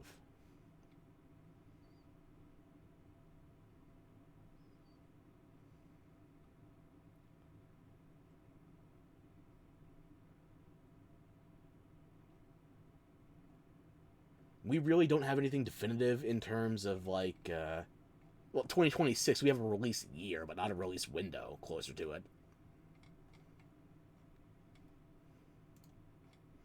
We have confirmation on them changing the battle system in Legends ZA, where Whirlpool has a base power of 20 and a cooldown of 7 seconds, so I guess continuous trapping moves have been overhauled at minimum. Yeah, the mass event outbreak, it's going to be starting on the 23rd, which means by UTC standards, if you're coming at it from an EST person, like me, that is going to be at 8 p.m. EST in approximately 5.5 hours. The mass event outbreak, and thus the first of the treasures of Ruin. Wo-Chen, what would I build for this? If I was going to do the Wo-Chen Terra Raid, I feel like the obvious choice to start with would be... Would I go physical or special? I feel like I'd go for a physical attacking bug type. Or at least something that Terra's into bug positively. Wo-Chen should have more special defense than raw defense, but I think it's just overall tanky. You could go fighting, you could go fire. You have a lot of options, though. The type config is the same as Brute Bonnet. It has a lot of weaknesses. I'd go so far as to say I think Wo-Chen is the least used Treasure of Ruin. Ting Liu could be one of the most, and that's coming up. Is it Ting Liu coming up next, or Wo-Chen? I know Chi Yu is going to be last, and that's the one I most wanted to use. Just the blue sapphire, compared that to the orange with the jade accents on the original fish. I want Chi Yu shiny. I want it. I can't find anything else definitive on Pokemon Champions right now. They haven't released any additional info outside that trailer. Not that I can find, at least.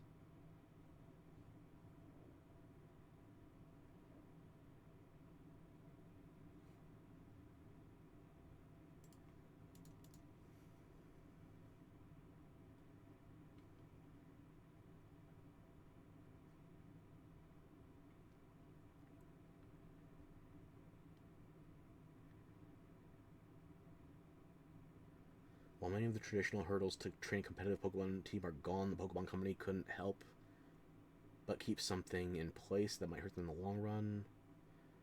VP cannot be directly purchased, so keep battling, gaining VP to power up even more.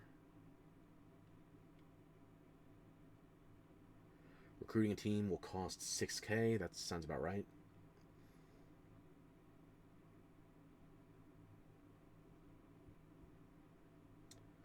Oh my shit. That's what... I'm looking at Game Pressure right now. They're going to claim that Pokemon Champions is pay to win, because if you want to afford a proper team, then you would use the import feature with Pokemon Home and another game, so... Either you would have a pre-established Pokemon Go account, and you could send Pokemon to home from there, or you would need to have one of the mainline entries, and if you have a mainline entry, you would need to have the Switch consoles, either 1 or 2. If you're importing from Go, then you need to have a phone, which... If you don't have a phone or a Switch, what are you going to play Champions on? It's only releasing on mobile and Switch. I guess Switch 2 as well. So we have nothing but speculation right now. It could be free to play. It could be pay to win. We don't have the information I need to make a judgment call on Champions, unfortunately. I will say this. I was expecting something more visually glamorous. It looks okay, not great. I don't think I can compare it to the Wii U yet. The Wii U, by the way, has Bayonetta 2. Bayonetta 2 on the Wii U looks better than Bayonetta 3 on the Switch. 8 years later. The Wii U can crank out some very nice visuals. So if I compare this to a Wii U game, that means I have to start having standards. I feel like I still have to compare this tentatively to a Wii game. But hey, if it's any positive consideration, that means Pokemon Champions is out of the GameCube ballpark now. Congratulations. You have been upgraded to the Wii in 2005. 20 years later, that's where your graphics are. I can't compare it to the Wii U. That's where Bayonetta 2 lives. That actually has visual standards. Of fucking course. Of course. Ah, damn it. So yeah, those are the 3, maybe 4 things I was interested in from this Presents. I would say that it was a majority not made for me. And even then, of those 3 things I'm interested maybe for, one of those is just like, maybe it could be a fun time waster. If it's a good budget title, I want to try Pokemon Friends. But Scarlet and Violet, it's like, yeah, we're no longer shiny walking these legendaries, but it's going to rely on getting 1 million people to do the goddamn Terror Raid. And then you get a via mystery gift, so you're probably not going to be able to get multiple per save like you could. Yeah. Fine. Legends ZA, though, I know they're playing their cards close to their chest there. I want to get more Legends ZA info. Legends Arceus was my favorite Pokemon game since Gen 5. So if Legends ZA goes the same way as Legends Arceus, this could be a big deal for me. I want to love Legends ZA. But I'm not going in there just automatically fanboying for it. We got Mega Dragonite finally. And if the leaks are to be trusted, then we're going to get more that I want to see. But I need to actually see it officially. I think that's all I've got to say on it. As far as Pokemon Presents goes, this one had some highlights, but net positive, hard to say. I feel like it's still majority not for me. So, actually, let me hide that briefly. Oop.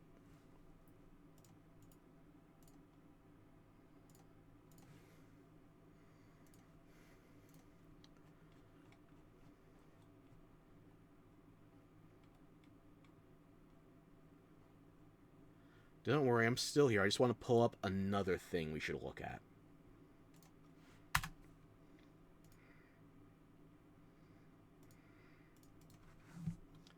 Alrighty, I'm bringing it back, and you didn't think I was going to pass up a chance to react to this while we're just yapping, did ya?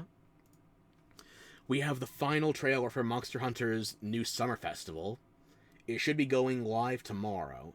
Depending on the time zones, it might even start tonight. Definitely will be tomorrow, though. So, let's check out what's coming to us with the Flame Fate Festival, shall we?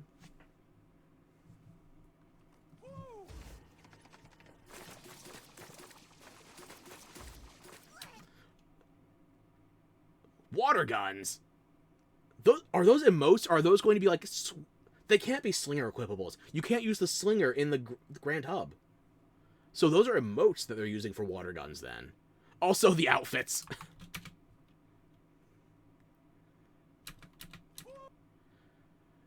Hot stuff with that flaming hair. Huh? Oh, hang on. One. There we go.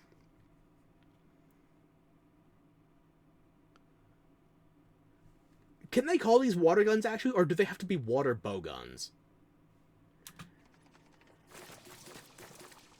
But yeah, you get them and so does your Palico. The diver suit is returning from the Summer Festival in World, and we got something new coming for Flame Fate. Fire Dancing Woodwoods! Oh, the explosive barrels are replaced with beach balls. Perfect. Now that is a feast. Can't wait to eat that up. Also, wait. It just processed. Those are the... That's the delivery Palico costumes.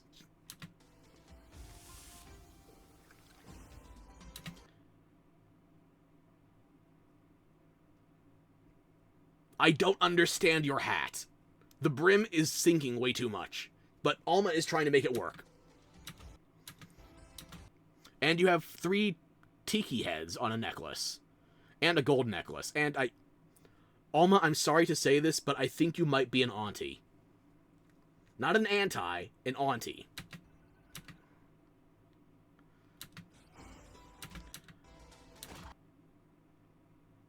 Oh, that's a sacred skin.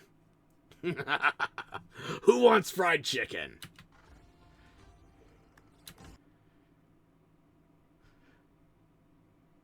Cheetah Prince. Okay, now you're speaking my language. Can I make them snow leopard colored? The Lagiacrus background. Why did you blot... There's an in-game function to not make your hunter's name or ID visible. Why did you have to block it out after the fact? I don't understand. But it's a really cool Lagiacrus background for your profile, so I'll take it. New Gemma outfit. And this one's going to be working with cutscenes prior... Okay. They all are, generally, but I wasn't sure if it was just an Alma thing where the outfits would work with cutscenes prior to the title updates. Also, Twink gets one!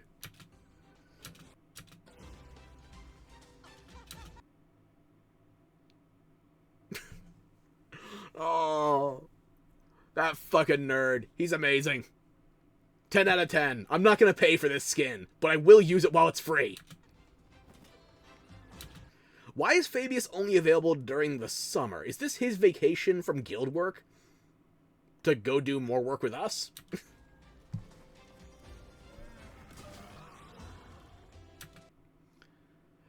They chose the palest man alive to model the male Flame Fate armor, and I am aware of who I am saying that. This looks like it could be a Tropical Diablo armor. And I mean that with the highest praise towards Monster Hunter. No shade towards Diablo 4. Maybe some, slightly. Male version's better than the female version. I'm going to say it. I think that, that apron in the front of the female one, just that, like, maybe I could see more detail with the back, the banding, but the front of it, I think, is too tinted. Meanwhile, the male, however... Whether it's the Gemma armor, whether it is the necklace, whether it is Flame Fate for us or for Eric, we are allowed to finally free the nipple. Women, not so much. This game doesn't even have female and male as a selection, by the way. It's just a matter of choosing your default body types. Speech and smash. And yes, on the left you can see the diver armors from World coming back. And that armor that was on the Palcos delivering the food is also technically the Flame Fate Palco armor. Okay. More glasses for us and for Alma. God damn it.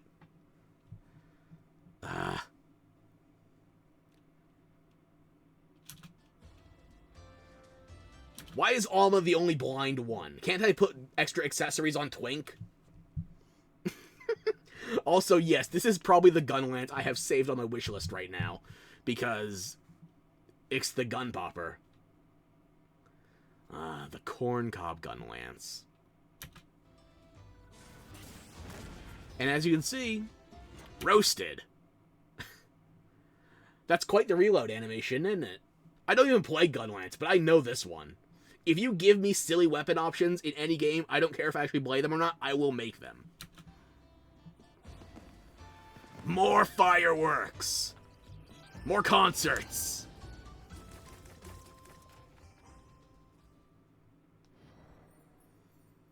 Oh yeah, that's the good stuff. And yes, there's going to be more paid DLC on top of that. Whether that's just so you can secure certain things after the festival's ended, or there's going to be even more paid stuff on top of it. You gotta get your pound of flesh, don't you? We already paid $70 for the game up front. I don't think... Nah. I'm not gonna say it, but I'm gonna think it.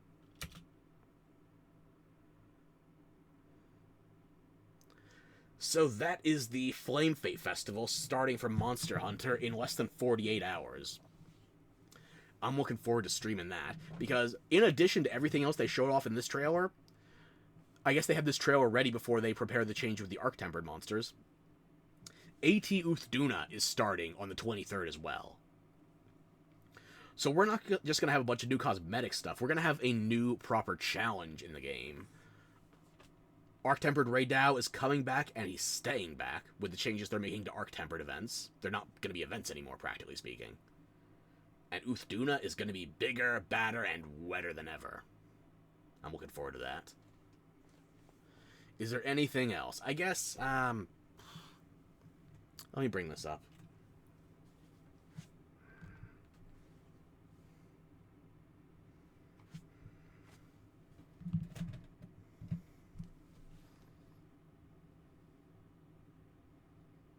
Don't need that anymore.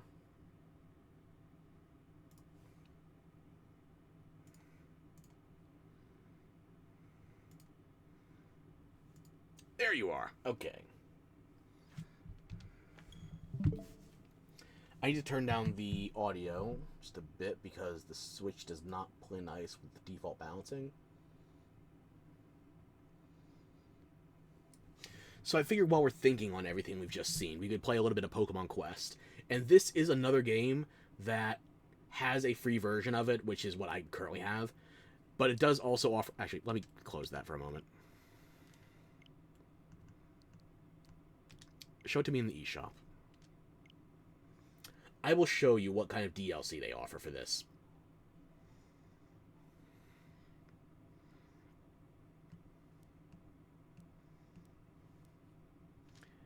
The Expedition 3-pack. This contains stuff that you cannot unlock via natural gameplay.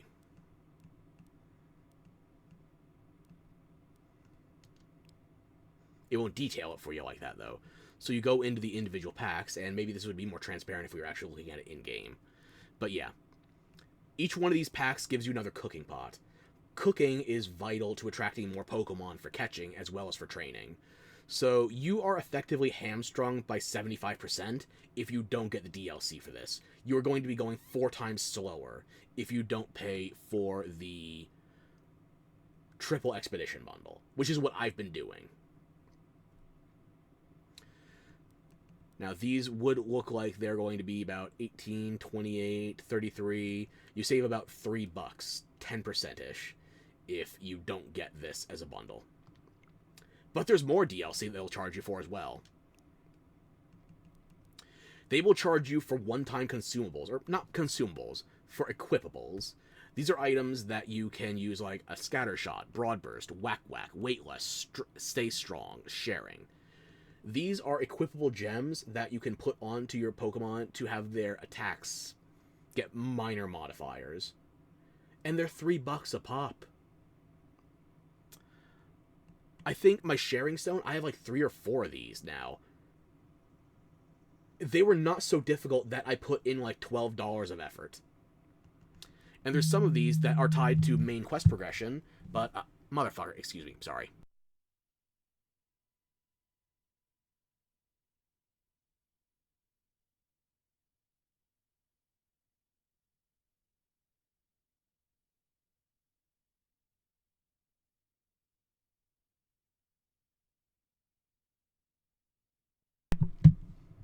Spam. I'm waiting for calls from my goddamn doctor's office. I'm getting robocalls from scammers.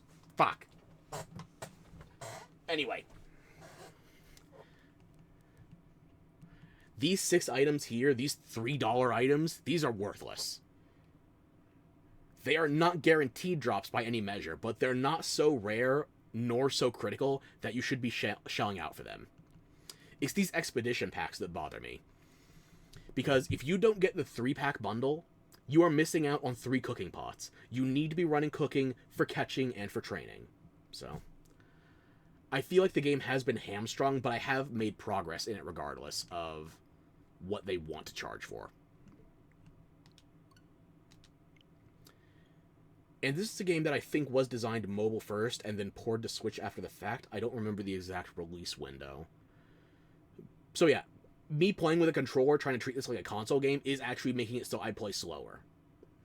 I am playing with multiple handicaps here, and I'm still able to make progress. But the game does feel lesser for it. Let me know if it's too loud. I've already adjusted the audio once, but I can do it again.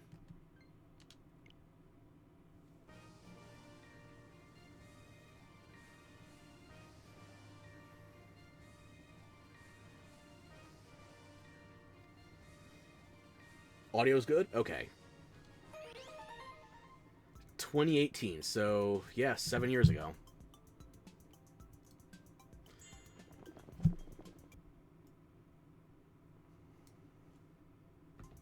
You're welcome, by the way. I had to adjust the volume again from my end. No Windows noises for you. I am a generous god.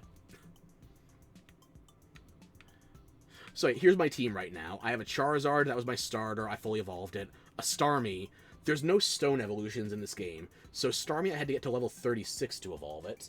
And this Rhyhorn is, I think, level 37 at the moment. So it's getting closer to evolving. I believe level 42. What a gentleman. Don't get used to it.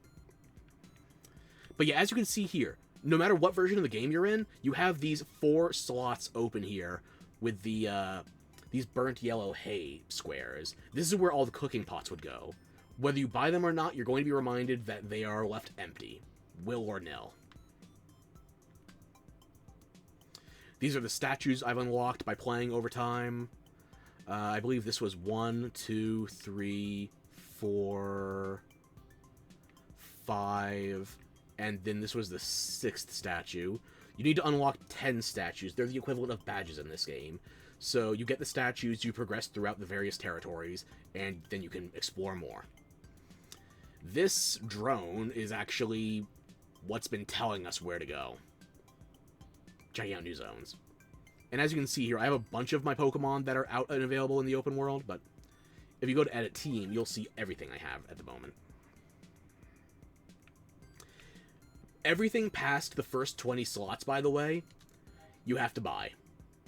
Not with cash, but you have to use the in-game tickets, which, again, that's a finite resource. You either refresh daily for login bonuses, or you just have to get the DLCs, again, which include tickets. So, yeah. 20, that was all I had to start with. And I don't have that many duplicate Pokemon here. Some, yes, but not a lot. I made sure to have 60, and also if I select a Pokemon, you'll see these charms. You have the same storage constraints for your Pokemon as you do for your items. These gems here, these power.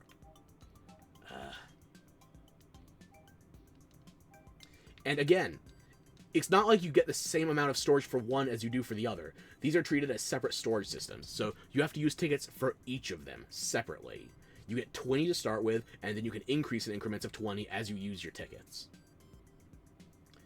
So I've used 100 tickets for each of these to get up to 60 storage.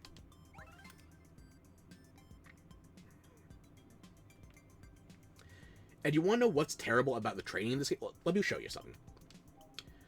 The Starmie and the Rhydon, or the Rhyhorn, not Rhydon yet. The difference in their experience right now, imagine roughly double that, but the Pokemon I had to use up to train that difference, like, that's basically a little over half of an XP bar, even in the late 30s, never mind when it gets higher. For a little over half of one XP bar to level that much, I used up a level 68 Horsey. That was me using my best version of the cooking pot, max capacity. I was attracting something as high level as I could. It was something over 2/3 of the way to the level cap, and even then, it's just half a level on one Pokemon, basically, from one cooking pot. So, if you're not using multiple cooking pots, you definitely feel the strain, because the better the recipe you use in the cooking pot, the more ingredients you have to put in, and also the longer it takes to cook. So if you don't have multiple pots running simultaneously, you're bottlenecked. That's the easy way to say it. Your XP is bottlenecked, your ability to learn moves is bottlenecked, because here's the thing. You don't just have to train for the XP. You have to train for... This is the wrong menu. Yeah.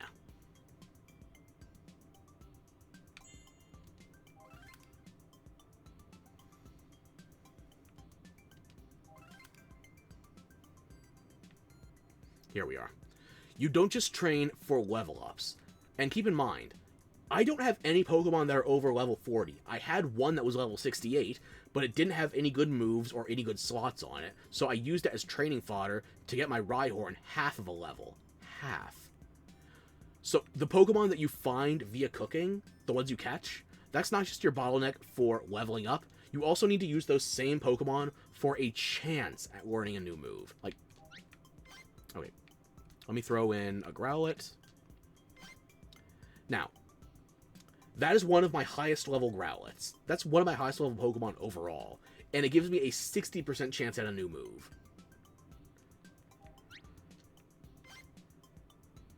If you want guaranteed new moves, you have to be willing to burn multiple Pokemon, at least at this stage. And let me just remind you, you're rolling for a new move. You are getting a chance for a new move.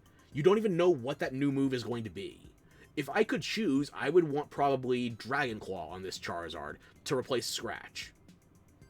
But I can't guarantee it, so I would need multiple Pokemon per attempt, and multiple attempts most likely, in order to get that move, eventually.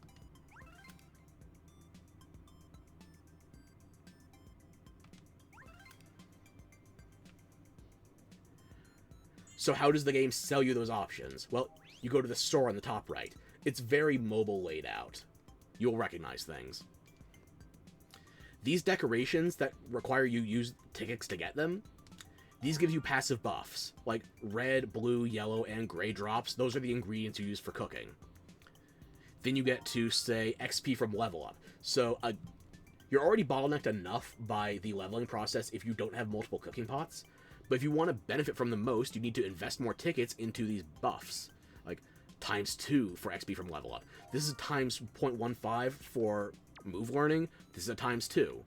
This is for recycling. When you get enough of your decorations, you turn them into cooking ingredients again. I already have the ×1.5. And this is for getting Pokemon with multi-sockets. Multi-sockets are... Let me show you.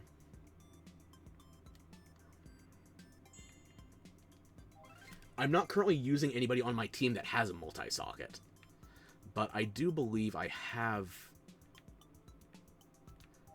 It takes a lot of menuing to get through stuff. This Growlithe doesn't have one. Does this Ponyta have one? No. Baby Girl. Baby Girl what?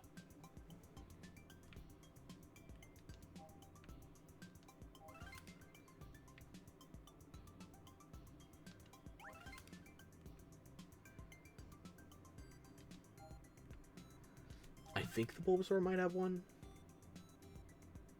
No. Hydrate as soon as I find a multi-socket.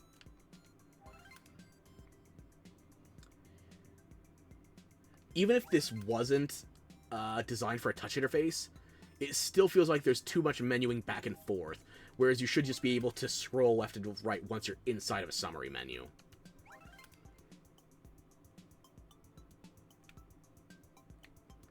Oh yes, and by the way, shiny Pokemon are also a factor in this game, just in case you missed it with, not that Geodude. This one. I have multiple shiny Pokemon in this game, and neither of them is good enough to use.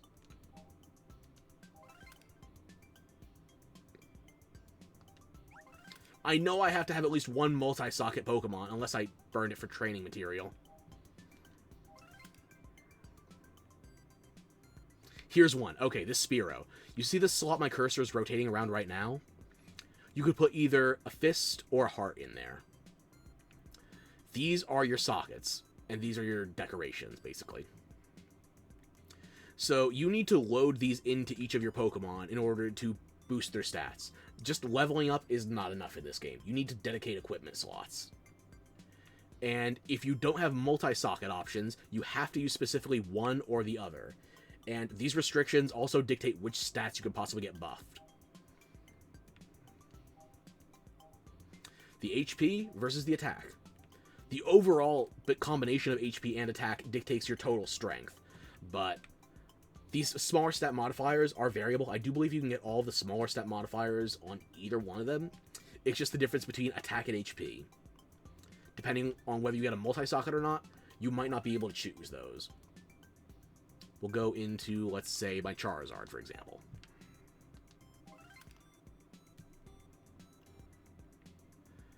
My Charizard has 4 heart slots and 5 attack slots. So that means it's always going to favor its raw attack stat over its HP. And that's even before factoring in which kind of buffs I can get on these decorations. Like, these are all golds. Gold doesn't necessarily mean it's always better. I have some golds that are almost 150 points weaker than my coppers. But as you can see, a gold gets 3 additional modifiers. A silver gets 2. A copper gets 1, or bronze. And then I don't have any standards. I believe there's stone, where if you get a standard one, it has no additional modifiers. All it does is modify either your attack or your HP. And these decorations you can see over here, the diamond-shaped ones, these are the ones they tried selling you in the store. The Weightless, the Broad Burst, the Scatter Shot, the Sharing, the Stay Strong. These stones are the ones they charge $3 a pop for. I have a dozen, and I don't even use them all. Hell, I only use 6 of these. I have 2 on each of my mains. I have a Dratini wearing 3 of the Sharing Stones right now, because I was thinking of training that up to share Dragon Dance. And I have 1 Stay Strong, so I'm not even using it. It's 10, not 12. It's not a dozen. But still, I have 10. I'm only using 6.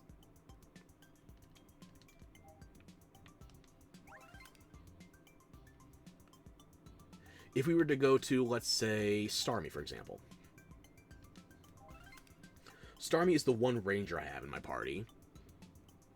But as you can see, it has more heart slots than attack slots. As far as a ranger is concerned, it's going to be very squishy. So I need to unlock more heart slots as soon as possible. But you don't pick the order you unlock the slots in. It's just automated on a Pokemon by Pokemon basis. It's like, I would have liked to have gotten the heart slot that's currently unlocking a lot earlier. But if you could choose the order you unlock them in, you would get bingos sooner. You want to get 3 in a row, not like in a specific pattern, just in a line. Either a column or a row. And you get bingos. Bingos give you additional buffs. So I want to say most Pokemon probably aren't going to get bingos until they're on either their 6th or probably their 7th or 8th slot, actually. My Rhyhorn, I chose this Rhyhorn specifically because it had 2 bingos when I first got it, like the mid-20s. This formation here, again, it is 5 hearts, 4 fists, no multi-sockets. But even though it's favoring HP, it has enough attack here that it's not strictly a better attacker than it is a healer or a support mon, but it can tank well enough, and it has 2 bingos active right out of the gate. So it's just going to have enough stat bonuses.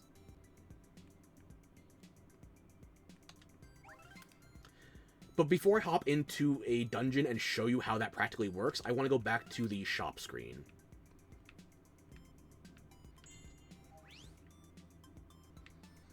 So we went over how decorations impact things. I've already saved up enough tickets to buy some things. These statues here, these 6 items, these are not from the shop. These are unlocked by doing the main game progression. They just put them in the shop because they are functionally decorations, the same thing. This Mewtwo arch here, this was 700 tickets, by the way. If you were claiming your daily ticket bonus just to get this, and you didn't unlock tickets via any other way, this would take logging in every day for 2 weeks straight, just to unlock this one decoration. It's a good decoration. It gives you an additional battery charge. You need battery charges in order to do dungeons. That is your stamina system for this game. Oh, and yes, this surfboard, by the way, this gives you a better chance at getting more Pokemon per cook. So not only do you need more ingredients, and thus more cooking pots, and thus the ability to get in more Pokemon with a chance of multi-sockets and different moves, you also need the chance of getting multiple Pokemon per cook. If you don't, you're going to be in the same situation I am, where you are drastically behind the curve in terms of overall battle power, and you are just grinding. Every time you want to expand your inventory for either Pokemon or for your stones, 50 tickets, 20 slots. It goes up to 300.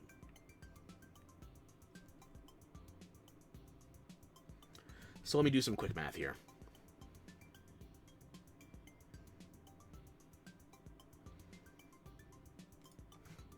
I can get 12 more times 50 times 2. I would need 1,200 tickets in order to fully upgrade both of my storage systems. We'll divide that by 50 for the daily tickets. That would take 24 days, and that's just logging in. Never mind any other aspect of the gameplay. It would take you over 3 weeks from where I currently am if you used all of your tickets just on expanding storage to actually maximize it.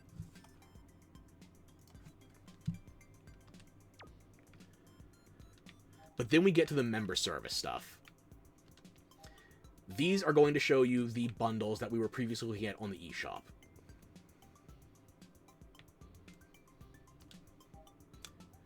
This gets you the ability to cook more things at one time. It gets you more tickets daily. Like, plus 20 tickets daily on top of the 50. So if you would get this, it makes things faster and just overall more efficient. Maximum battery charges, so you can do +1 dungeon every day. It gets you 2 Pokemon for free, and it gets you 100 tickets up front.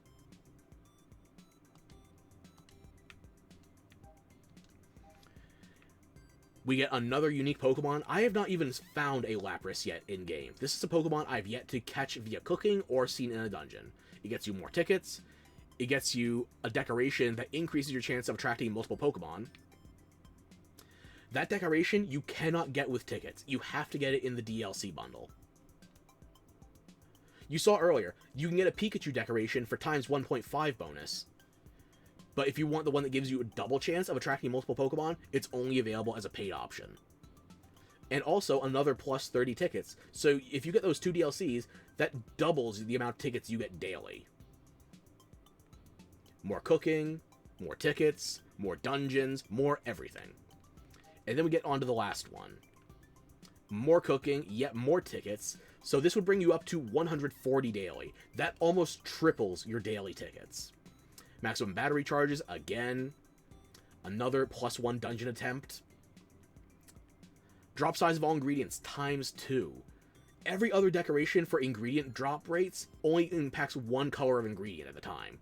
So you would either get 1 paid decoration, or you would get 4 separate decorations to try and mimic the same effect. XP from expeditions ×2. Double the experience you get from actually running dungeons. And Snorlax is another Pokemon I have yet to actually encounter in-game. I haven't seen it in a dungeon, I haven't caught it via cooking yet. And more bonus tickets.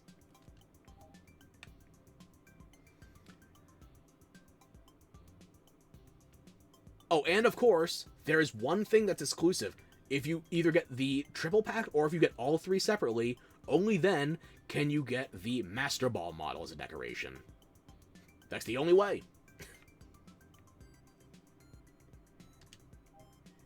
And here's the shit part of it, it's actually a fun game when it works.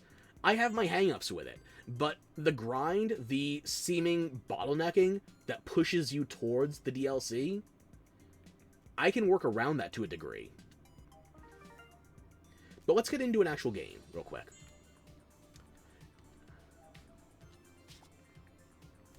As you can see, this dungeon is over 1,000 points higher in battle power than my team is right now. I get a bonus type because my Rhyhorn is a rock ground type, so my Rhyhorn is contributing an additional 701 to my overall power. That still only brings me to 5777. Jackpot. But no, even then, I'm still over 300 points below the threshold for this dungeon. But if you do know what you're doing, you can play around it. So, I also have an expedition bonus, as you can see here on the top left. So I'm guaranteed to get a gold stone decoration once this is done. My team's not fully evolved, by the way. The Rhyhorn is still stage 1. I only have 2 evolved Pokemon.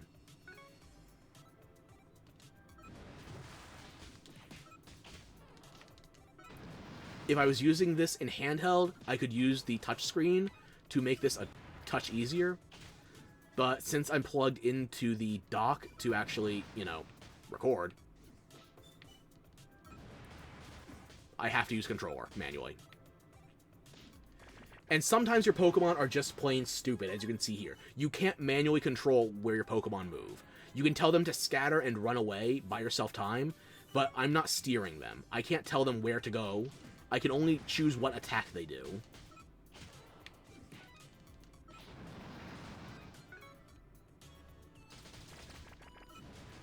Make sure to not hurt myself? I won't. I'll be careful.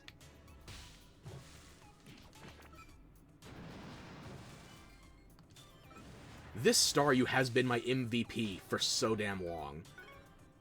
It got a dragon move and an ice move. It doesn't actually have any water moves, which is what I wanted it for, but I didn't get what I wanted, but I got what I needed. The ability for it to be a proper ranger here with these 2 options. And now my Staryu's almost out of health, so I'm going to try and back off for a moment. See if I can get the regen started.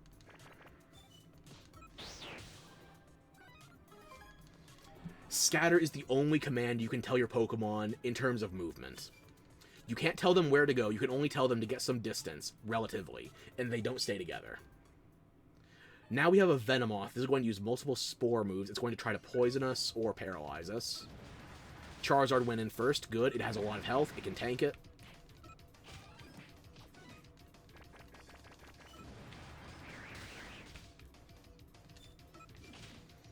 My Rhyhorn also doesn't have any rock or ground moves. It's in the same boat as my Staryu, or Starmie now. It has a Dark-type Crunch and a Steel-type Iron Tail. Even though you have Steel and Dark-type moves in this game, by the way, it only uses the original 151 Kanto Pokemon. And I should not have Fire Spun there. That was not close enough to hit anything.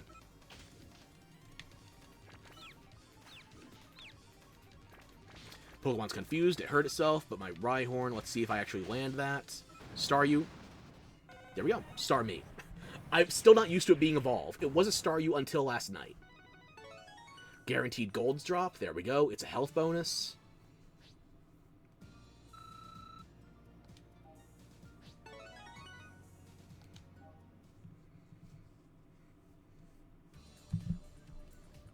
And now, since my cooking pot was at 2 out of 3 before we went into that dungeon, now it's at 3 out of 3.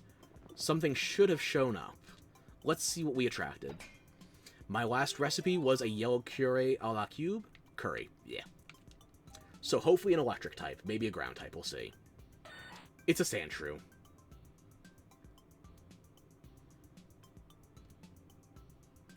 Metal Claw and what else? Sandstorm? It's level 58 as well, you may have noticed. Because I'm using the highest level cooking pot I can right now, it's going to attract me higher level Pokemon. Not guaranteed to be that high of a level, but still. higher on average compared to if I was using the default Iron Pot. That would be bringing me Pokemon that are like a maximum of level 15 or 20. If I was using the Bronze Pot, that would be bringing me Pokemon that are probably at like level 25, 35. And now that I have the Silver Pot, this is letting me get Pokemon that are level 55 plus. The higher level Pokemon I recruit via cooking, the higher level I get gained when I use the training. Now, I've unlocked most of the recipes in the game. You just have to get them via trial and error, or you could look up the recipes.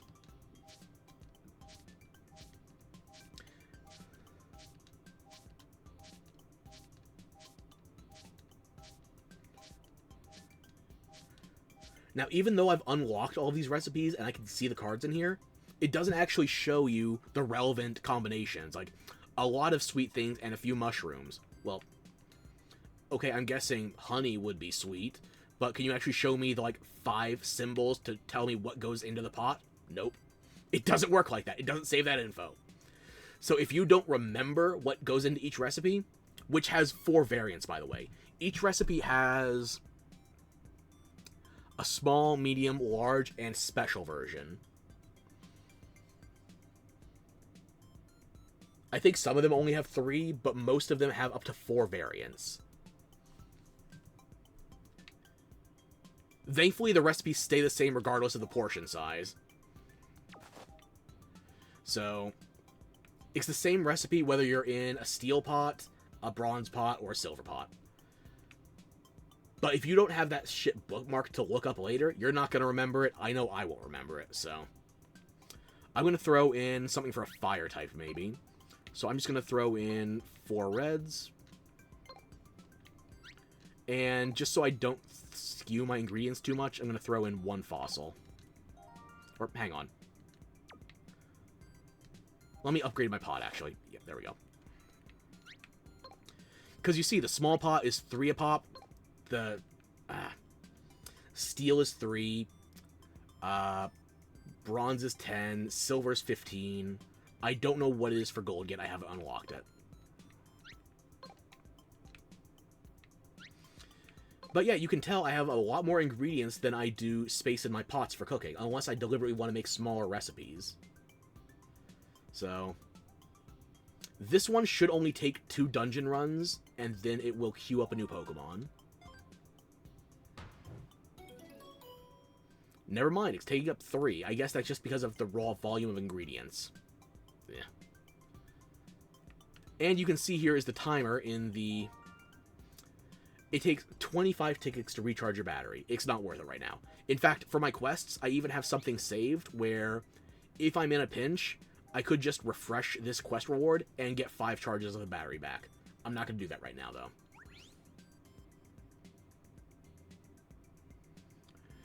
So it takes a half hour for every dungeon attempt to refresh. A dungeon attempt, if I'm conservative, I'm going to say takes you 5 minutes. Actually, no, that's me being liberal. If I was saying conservative, I could power through that in like 2 minutes. But if I'm taking too much time, probably 5. So it takes you 6 times longer to get stamina back than it does to use it, which is typical mobile gacha slop. And this isn't even a gacha game that much. Yes, you are attracting randomized Pokemon via the cooking stuff, but I will still call it slop. It's just mobile slop, not explicitly gacha slop. We'll hop back in. This is the highest level dungeon I can reliably run right now. Even though I've finished off bosses, you'll notice I don't have the plus 700 here. I don't have any bug types on my team right now. So I would be running in here with nearly a 700 point deficit, versus running in here, I'm running at about a 400 point deficit. Here, though, I would actually be overpowered for it, so I might not be getting any decorations that are worthwhile. The stones would just not be good enough to use. And here, I would be comically overpowered. I would be over 6k versus a 5100 boss. I would stomp this. It's not even fair. You can go all the way back to the first dungeons of the game, however. Like, do I want to be basically 6 times stronger than the final boss of this dungeon? It could be cathartic. But it's also going to waste your damn stamina. And you're not going to get rewards that are worth the time investment, so...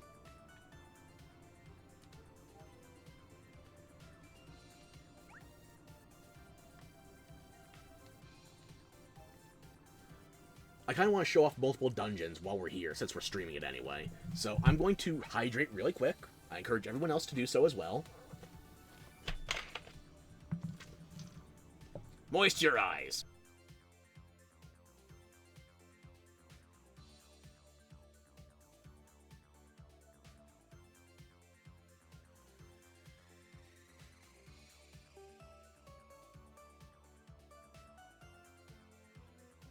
Okay. I hydrated again. I didn't forget. I was willfully ignoring.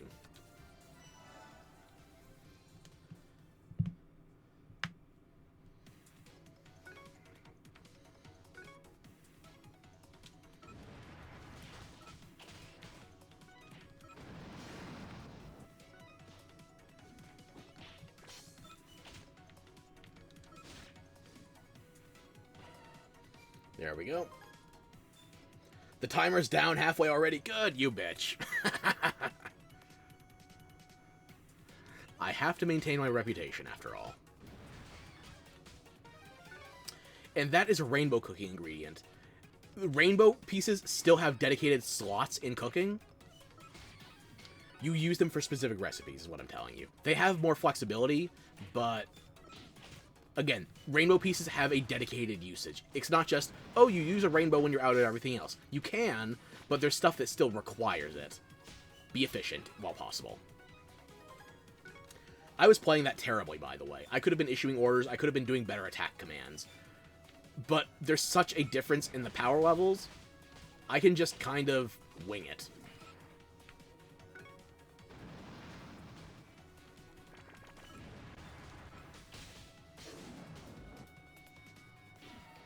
And also, if you're not queuing up attacks manually, you can set it to autoplay for your Pokemon. But they will also, even without auto-enabled, those rings around them, when they fill up, they will attack automatically. They'll just do like a basic melee attack, though. It's not anything fancy.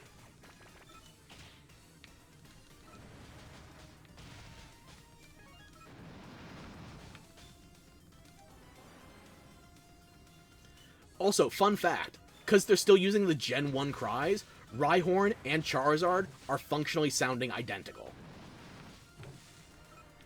The wonders of sound effects from the Game Boy era. Not even Game Boy Color, just generic Game Boy. And Machamp is already down. And a Silver Deco, too.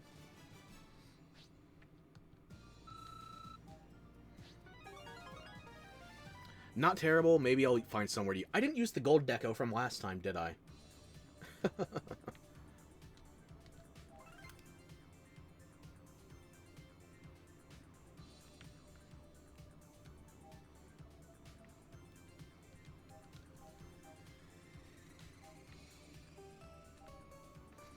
Maybe I'll use that Sandshrew to train my Starmie. Let me check the slots first. It does have a multi, and it's active. But I can only get one bingo now. Maybe I have another Sandshrew I can use. Sandstorm and Metal Claw. Never mind, False Alarm. Okay, good to know. I have a Sand Slash already. Let me see what It's only level 2. This is going to give nothing in terms of XP. Not anymore. And this one... This would let me make a stronger Metal Claw, but as you can see here, I can put 2 modifiers on Metal Claw, but the other one had the moves spread out more, so I could put a bonus on each of them. Yeah, I think I should actually get rid of this Sandshrew. You said False Alarm, and now I can't see the Twitch overlay. Motherfucker.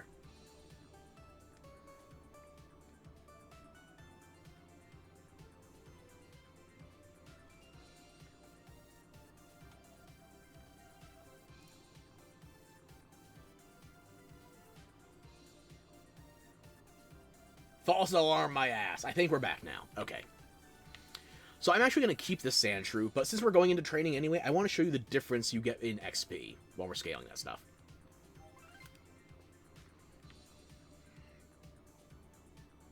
So I want to get my Starmie closer to the level of XP that my Rhyhorn has, because they're all on a team, they're all gaining approximately the same XP. I want to get them roughly even. Now, this is how much a level 58 Sandshrew will give you. I'm in move warning, not level up, excuse me. That, again, it's a high enough level, it's giving you basically half of a level. Versus the level 2 I'm not going to use anyway, so I might as well just chuck it in. Level 2 is giving you... How's it going, Miss Me? Sorry it was back, so I thought it was a false alarm. No worries, we're back now. And yes, I did miss you terribly. With every bullet so far. So I don't think I have any other duplicates I want to toss out just yet. I'm just going to throw in this one Sandshrew, which gives you a surprising amount of XP, honestly, for a level 2. Because I think you would expect that same amount of XP from, let's say, a level 13 Kangaskhan. I think you actually get less from the Kangaskhan. It's that absurd. It is so much weaker overall. Let's call that 213 versus this being about 740. And the Sandshrew is giving you more XP. The XP system in this game is berserk, unless you are using it in bulk.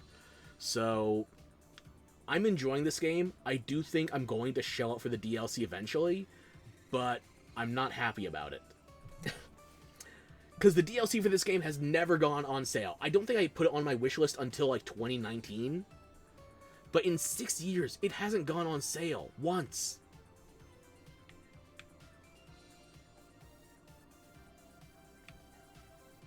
So if you want to get this game properly experienced, then either you're putting out money or you're just going to be grinding ad infinitum. It's going to take you 4 times longer to play as a free-to-play versus if you're a payer.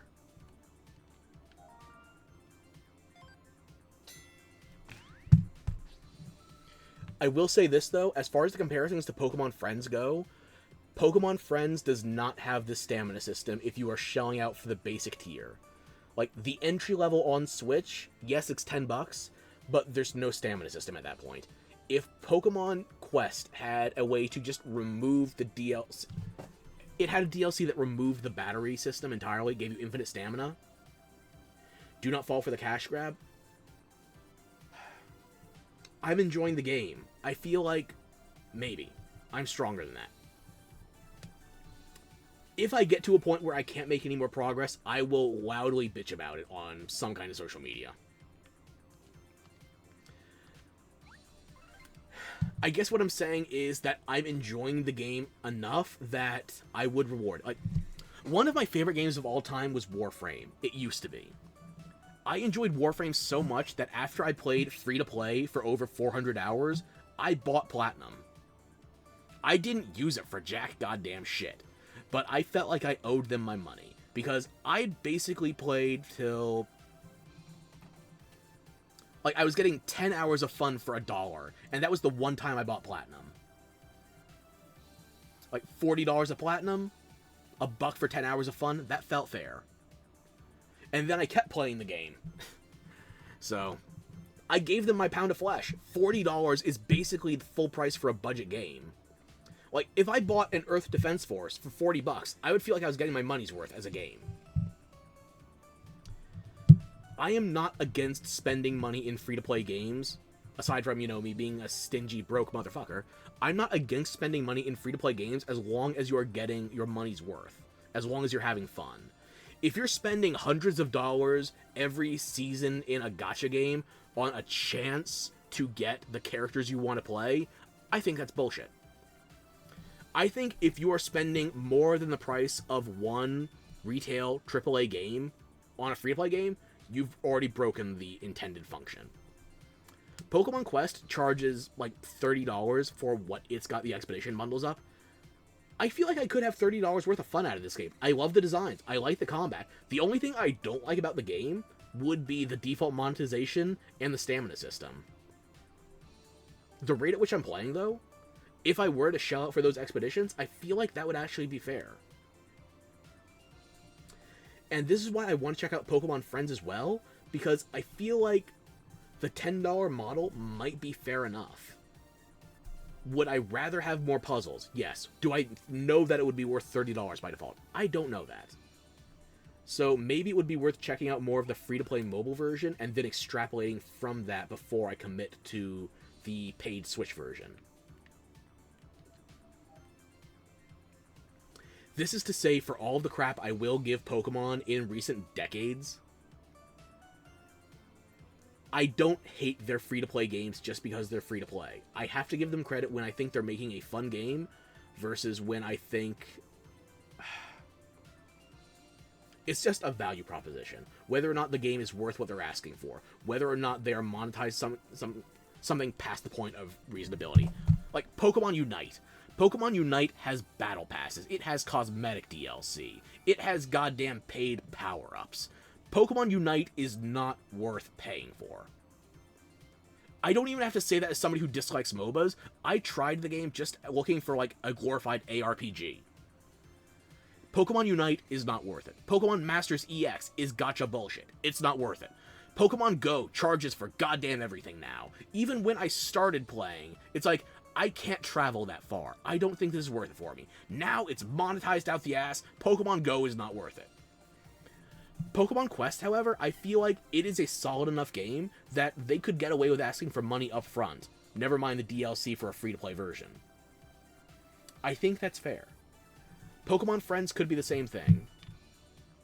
Pokemon Sleep is aggressively monetized, for the record. A goddamn sleep tracker with an idle game built into it. That is aggressively monetized, to the point I'm slightly impressed by the audacity. Pokemon Sleep being monetized more heavily than an actual RPG like Pokemon Quest. I gotta give them props for that. But yeah, I feel like $30 for all the expedition stuff in Quest is reasonable. I think Friends, I would have to try it again. I'd have to try the Switch version to see whether or not it would be monetized appropriately.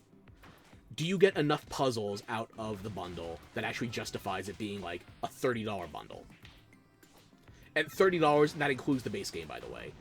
I think the bundle, if you get everything in it for Friends, is like $33 American.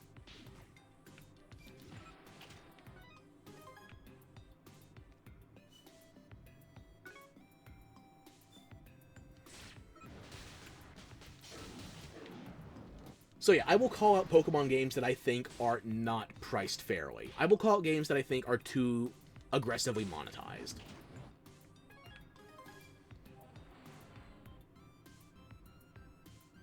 I don't think this is one of them.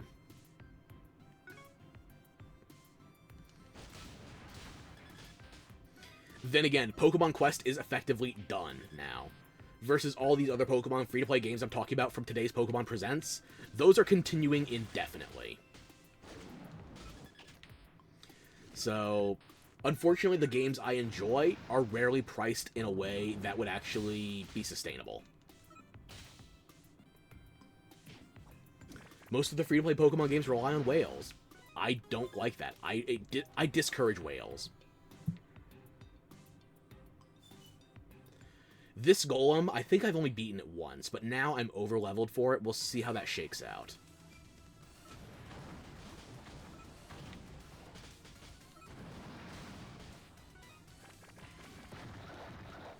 And that's my Charizard already down. Why is my Starmie rushing into melee range? You're a ranger. Act like it.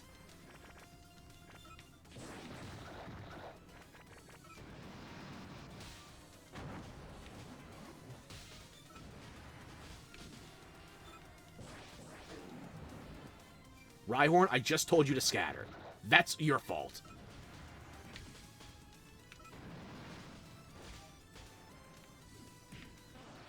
And now it all comes down to Charizard. I think I'm about to get KO'd. Charizard does not scatter properly.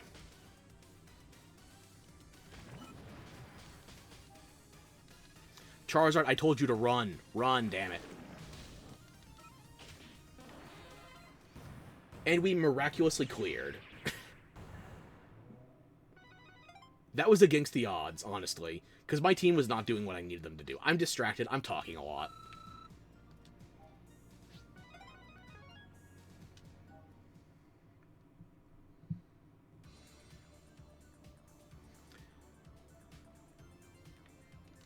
And this one, I don't have the bonuses on right now. I cleared this just once. It was immediately after my Staryu evolved into a Starmie. I don't know if I could reliably finish this level, so I would not farm it. That's what they all say, and dann sind van Schwange?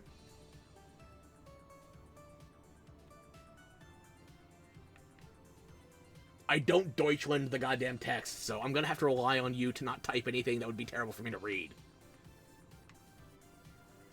I guess I could theoretically do this one. But no, that's another 800-point margin. This one's only a 400-point margin. I did clear this one with a 700-point margin, but it was tight.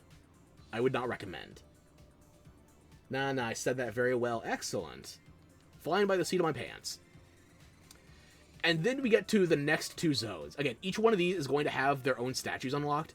This one, I'm not even within, like, 2,800. Never mind this one, so. At least I have type bonuses for these three. Zone 10 or Area 10, Zone 1. I have nothing giving me a type bonus here. I don't have an electric type on my team yet. Do I have an electric type? I think I have a Voltorb and a Magnemite. Let's see. Yeah, there's my Voltorb, and there's my Magnemite. So I have two electric types, and neither of them is even level 10. But I guess, credit where it's due. As you progress through the zones, these statues you unlock, they are not purely for aesthetic purposes. Every decoration that you unlock for camp serves a function. This was the last one I unlocked, I believe, the Tangela. This one makes it so that Pokemon gain bonus XP when you take them into dungeons up to level 30. And I do believe these all stack, so let's see. Level 5, 10, 15, 20, 25, 30. So I should be able to get bonuses. I don't know the exact percentages. Just bonus XP up to level 30 if I want to bring anybody else online. And getting anybody to level 30, that brings them within 7 levels of my current team. That's not nothing. Let me check that last stone, actually, before I forget. I've done 2 dungeons, and I reminded myself once, even, that I was supposed to equip that. Time to recover, resistant to down effects, and resistant to status conditions. This is the first time I've seen those resistant modifiers on stones. So I guess that's new for this power threshold. Charizard's not relying on crits that much. I do like having those recoveries, though. I think I will take that in favor of the crits. Starmie, however, since it's a ranger, I could probably put crits on that. Let's see. Crit, nat HP. I don't need movement speed, time to recover, crits.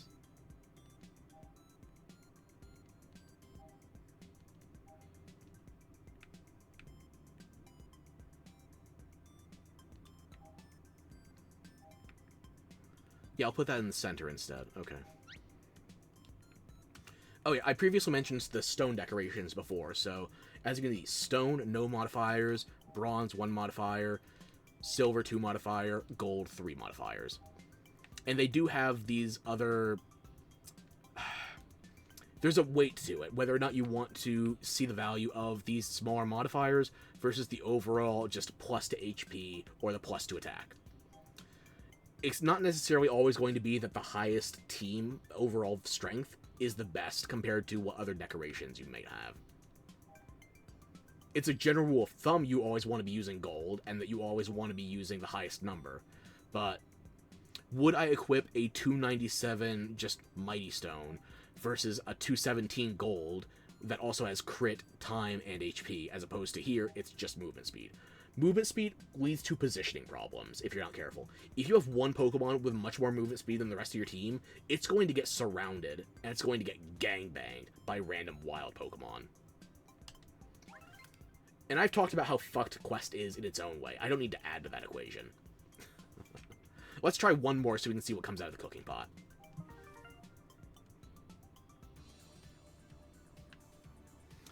So I believe it was 7-1. And yeah, we are now, let's see, 58-71. We are almost within a 300-point range, or we're almost within a 200-point range now. We're within 300 now.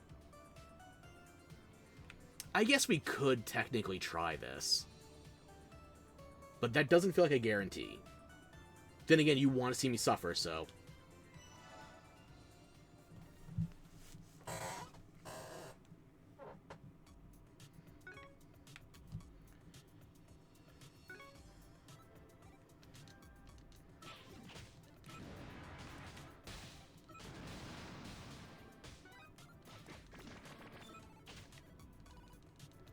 Like, I have a Charizard using a Scratch right now. I really want to get Dragon Claw on here.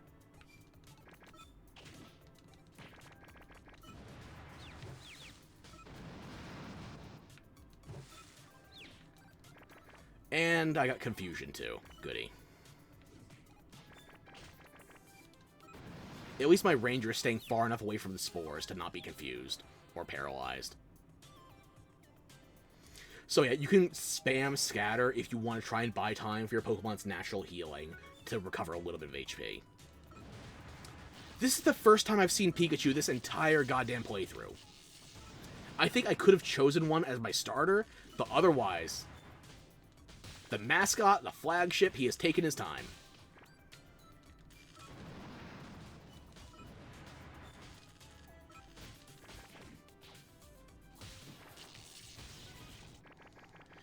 And somehow all those electric types fucked up my ground rock type. Royally. Look at Rhyhorn's health. Guys, Scatter. Okay, get back in there.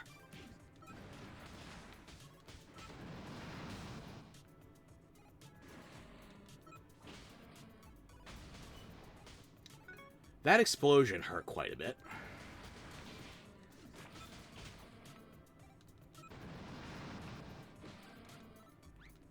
My Charizard is fucked up.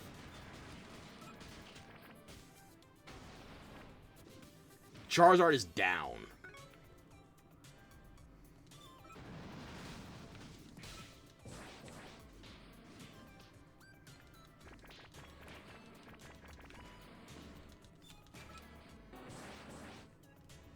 And he's back. No need to burn a revive. 2 Weezings? I don't think we're clearing this. I gotta be honest with you.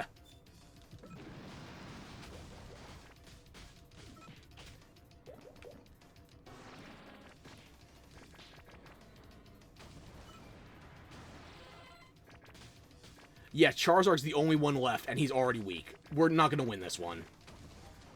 Run. You're still not gonna clear this, are you? Nope. Team's too weak for that. It's too wide of a margin. Oh, and this is another thing you can burn tickets on. If you want to keep claiming the stuff you looted, even after you lose, it's 10 tickets a pop. Fuck that, no.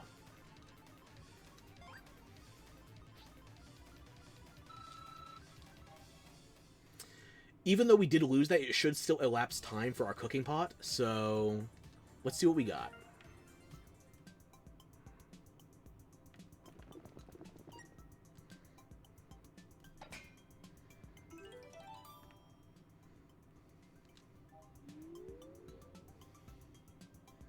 A Spearow? Really? It better be high level. 49, it's XP.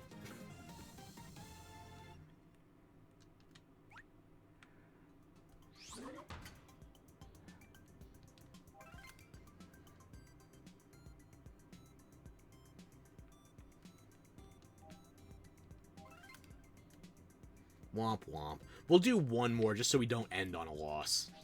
Aerial Ace. I would like that on my Charizard, probably. It is a flying type. Charizard could probably get that, I think.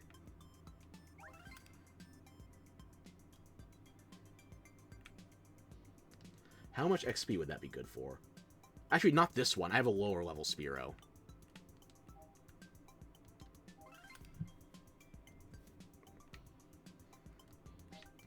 Takedown and Leer. Yeah, no, I'll burn that one for XP.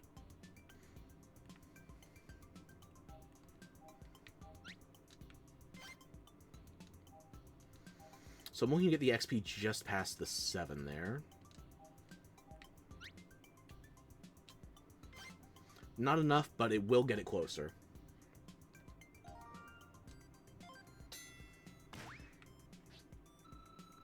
You can queue up to 4 Pokemon at a time, but I don't see any penalty for doing it one-off like this, so. Just to move the stream along a little bit quicker. And now we're going to put another recipe in the pot.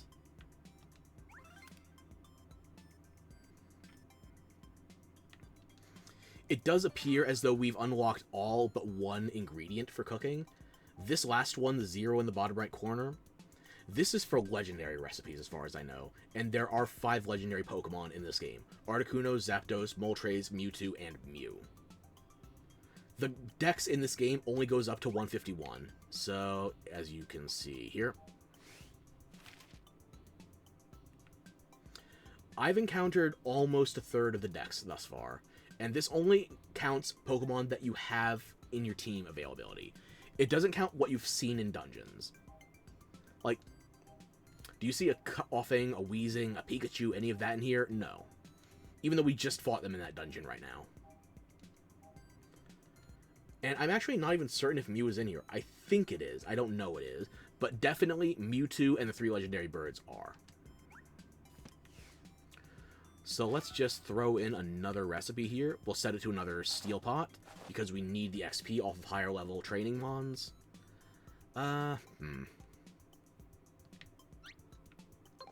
Let's go for something very yellow.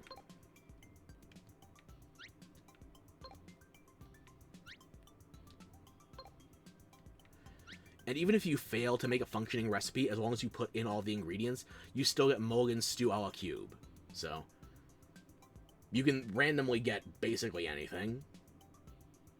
Or you can follow a recipe guide. I recommend a guide, personally.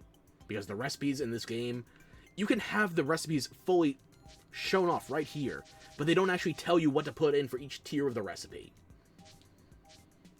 So it's just a thing you can theoretically unlock more tickets from after you've used every recipe a minimum of once. The recipe system in-game is not helpful. You need a guide from a website, practically speaking.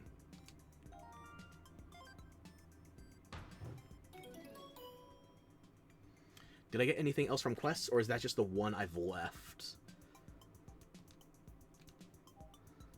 Oh, I did get something from using flying-type buddies. Or finding them, capturing them, etc.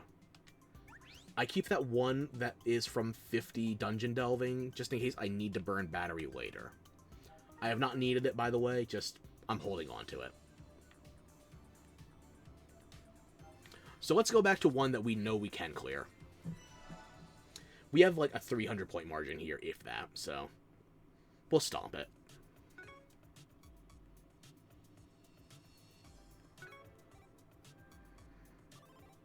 They can't figure out how to navigate the trees, or the environment in general.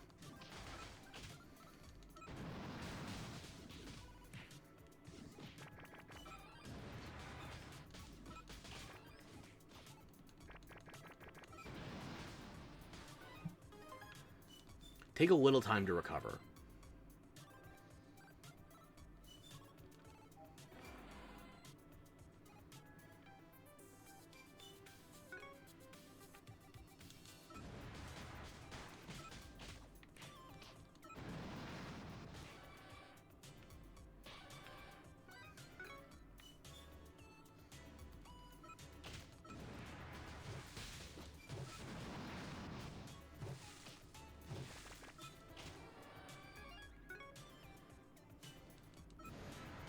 I know it's a very simplified art style, and it was trying to coast off of Minecraft's coattails, but I do like the designs in Quest.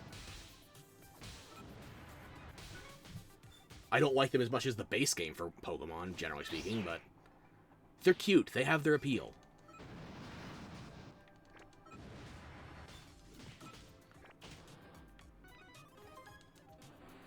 So now we're going to try and get a little bit of recovery, and then we have the Venomoth with 3 or 4 Venonats. It does look cute, yeah.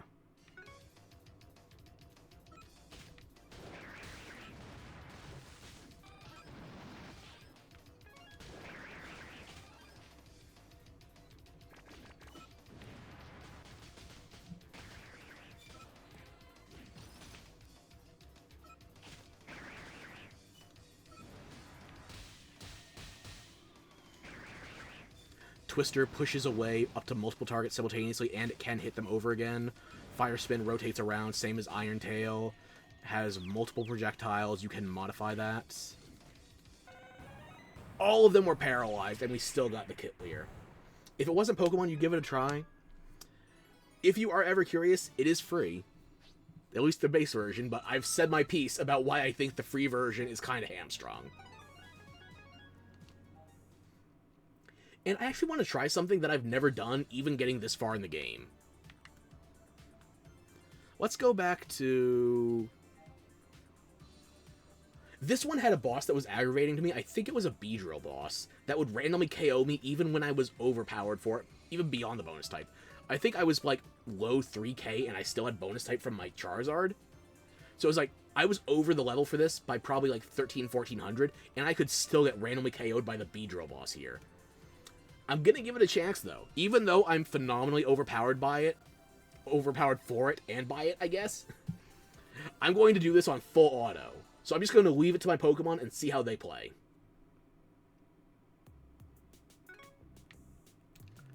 Full auto.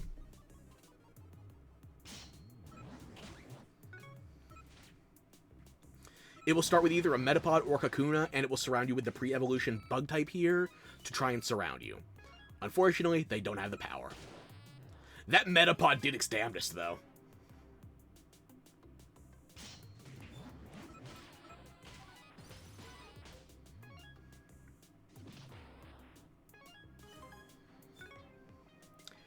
I think we went from having a 50% being overpowered for it.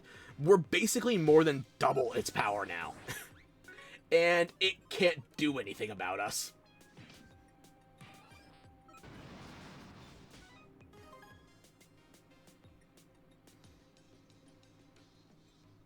We didn't even get the Beedrill boss. We got the Butterfree boss instead. The Butterfree boss is free. It has slightly more health than the Beedrill, so it takes longer, but it doesn't deal anywhere near as much damage.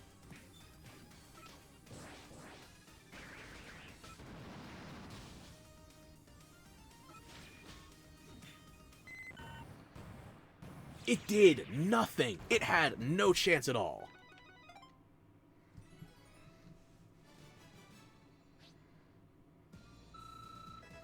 We also gained approximately nothing in terms of XP.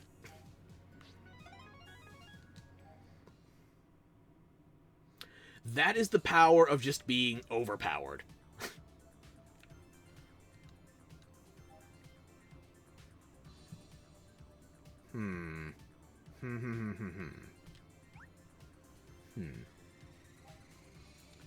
I wonder if leaving them on full auto is still going to work when they are roughly within their margins. Yes, we are over 1,000 points above this once we factor in bonus types. But it's also a much harder hitting dungeon. It is still within our current ranges. I'm going to try it on auto. I'm going to see if the AI can actually keep itself alive. I might step in during the final boss of the stage, but I want to see what happens.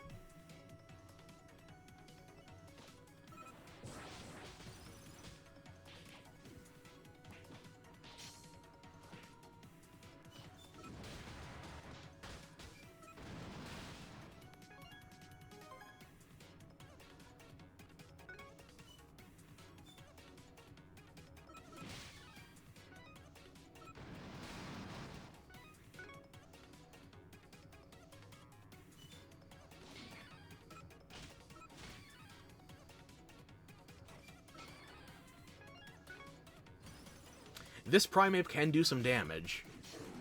I prefer if it spawns a Voltorb here, not an Electrode. It can spawn a Voltorb here. The Primeape, it doesn't seem like it's going to get a chance, really.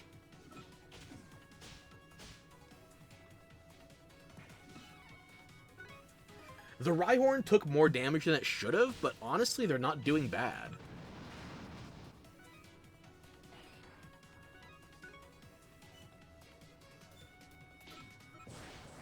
Okay, we got a Primeape and a Voltorb, no Machoke, but we're going to go straight to the Machamp now.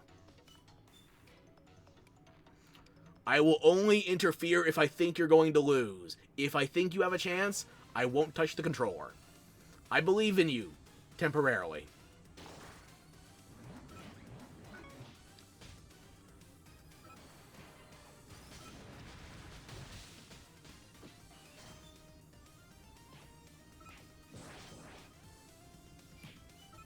It seems like they're moving smarter now that I don't have to worry about manually scattering them. I'll give them that.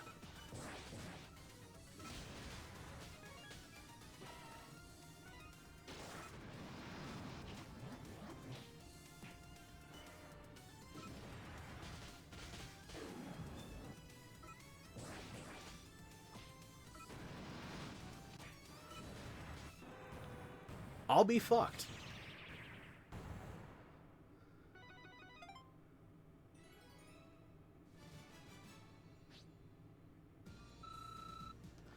It seems like they're moving themselves automatically rather than having to have me scatter them is actually doing better.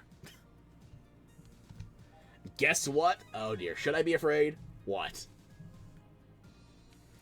Are you going to tell me that the AI is better than me? No, just hydrate. Okay.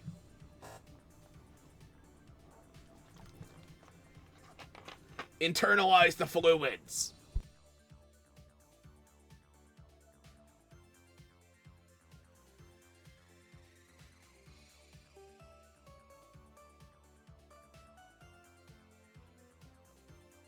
Yeah.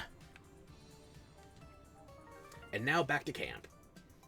Oh yes, the AI is way better than me. I should have known. Give me a Pikachu. Give me something electric. I need something better than a Voltorb or a Magnemite. I'd love an Electabuzz. Meowth is not yellow. It's beige.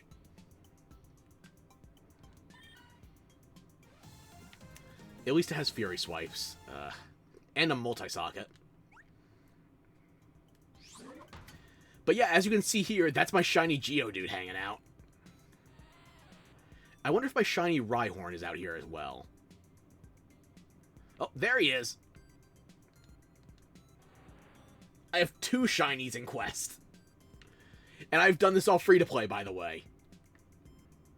I feel like I'm enjoying the game enough that I wouldn't be guilty getting the DLC for it. It's just me being a cheapskate, really. And also a little bit of pride about being able to do free-to-play games without spending money. But if I've not said it directly enough, allow me to do so vociferously right now. I enjoy Pokemon Quest. I think that this kind of game, being like a free-to-start or a mobile release, deserves support.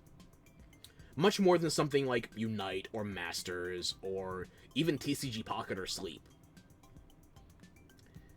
I've been corrupted. Always have been.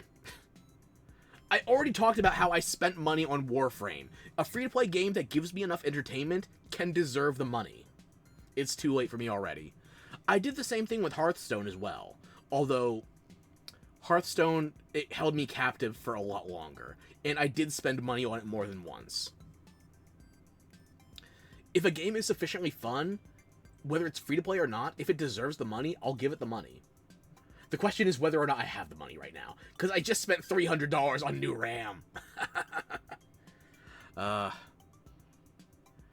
can always put this game down for the time being. I can just get the login bonuses accumulated, save up my tickets, and come back to it down the line. Because I've got enough tickets. I've got enough tickets within the foreseeable future. I've got enough games that I'm playing on stream already, so it's a question of whether or not I want to reward the game. Because I do think this is one of the better... Do I need money? Don't send me money, goddammit. This is more about rewarding a good game, rather than actually me shelling out. No, you don't. You don't have that. Don't threaten me with that. No, that is not the point of this. No.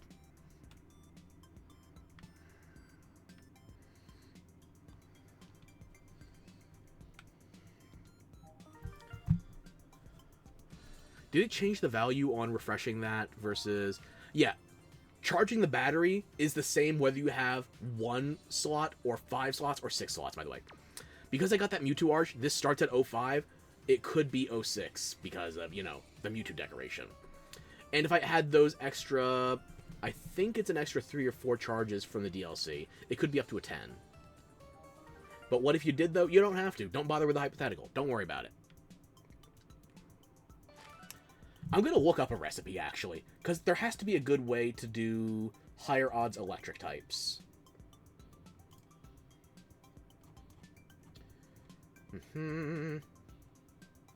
That's just yellow. I need electric. Water risotto la cube. There we go.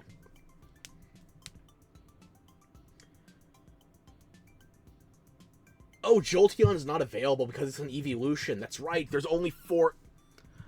I can't get Raichu off of this either. Definitely not Zapdos. So my only options for this thing would be Pikachu, Magnemite, Voltorb, or Electabuzz. None of the evolved forms. Nothing Jolteon, nothing Zapdos. Oh. I like Electabuzz. Let's see. Okay. I feel like that's risking too much honey.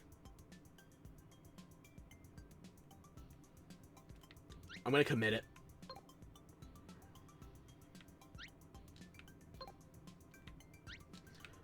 One mushroom, 1 root, 2 honey, and 1 apricot. That should give the special version of the What a Risotto a la Cube. Or no, that's the very good, not the special version. Very good should still be good enough. I want to get either a Pikachu or an Electabuzz. And with this much, it should give it to me in the high 40s. So, start cooking.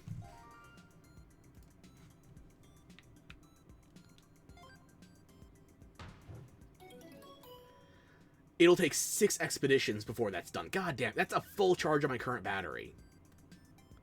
It would take me 3 hours to save up for that many expeditions. Damn. But yeah, you've seen about as far as I've gotten. I haven't even progressed past Zone 1 of any of the other 3 areas currently unlocked. I've beaten the first 6 bosses, I've got the first 6 statues. Zone 7, I've only been able to do the first stage of the first map.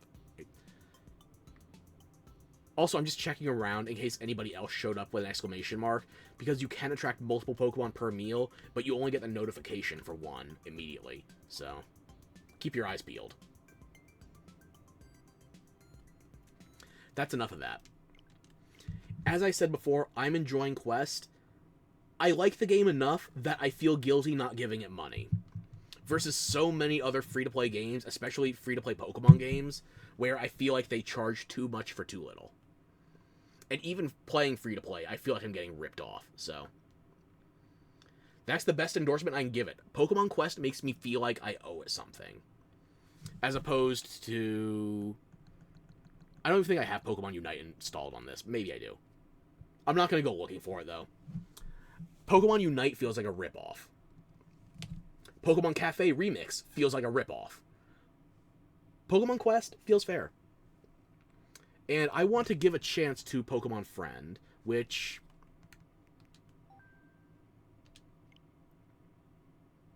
we can look at it right now.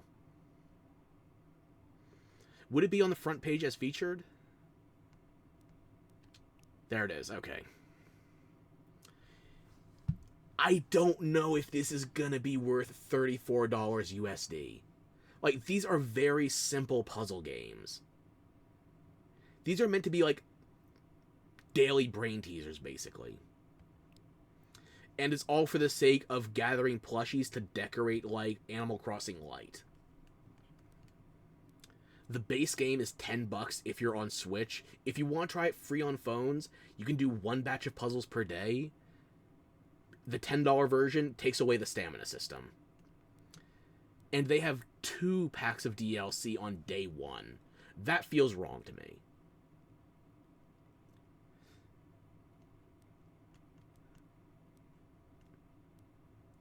But then again, like, charging for free-to-play versus an entry version versus a full version... it's Pokemon, so I'm going to at least try the free version. I'll see about whether I try the more advanced stuff. I've got it wishlisted. I'll keep an eye on it in case it goes on sale.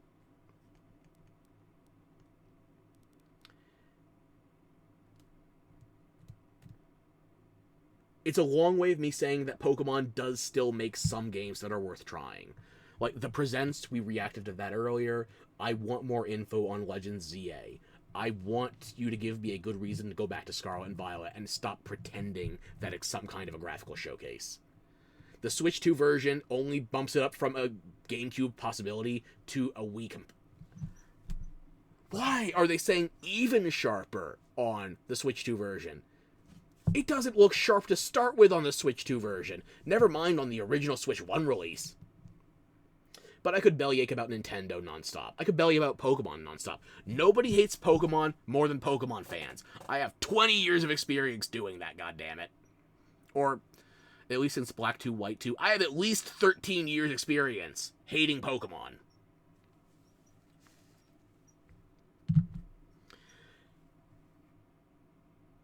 But I really want to play Legends ZA, so October comes, you can expect to see that on the channel too. I'm looking forward to that one.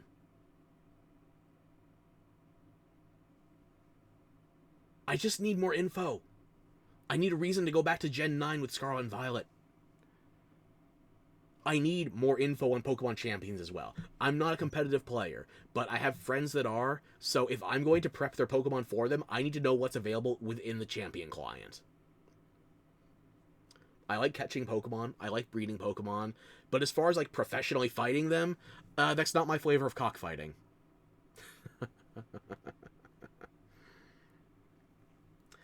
That said, though, even though we were putting Pokemon Quest on autopilot at the end, I still have some discomfort I'm dealing with right now, so I might have to call it soon.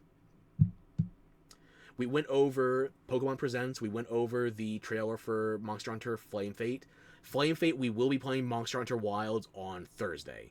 No stream tomorrow. Wednesday, it can't happen. I have too many doctors lined up, so I'm sorry for that. No stream tomorrow. But we will be back on Thursday.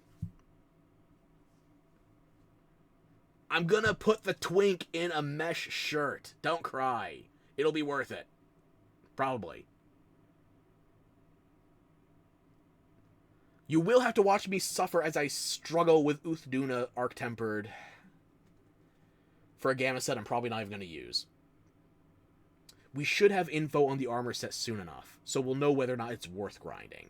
But whether it's worth grinding or not, will I grind it completely? Yes. For both me and my cat.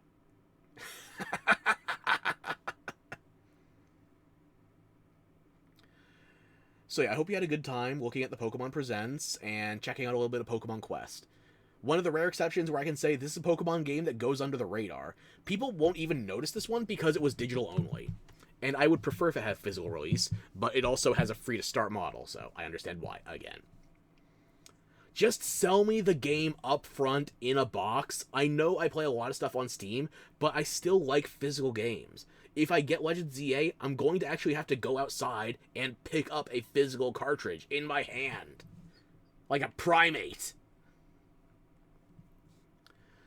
So fuck all the bullshit monetization. Like, Monster Hunter has a ton of DLC now. Stop with all the microtransactions. Stop with all the macrotransactions, too. Just sell me the game up front. It still works. You could be the next Expedition 33. Or you could be that other studio of former Ubisoft employees that just had their project collapse in on them. But if we're going to talk about collapsing projects, then we'd have to talk about VShojo, because I actually put that in the title today, and I don't have that left in me. We still have so much shit going on with VShojo, by the way. I just saw announcements before I hit start stream. Monarch and Project Melody are leaving. Project Melody was with VShojo from the start.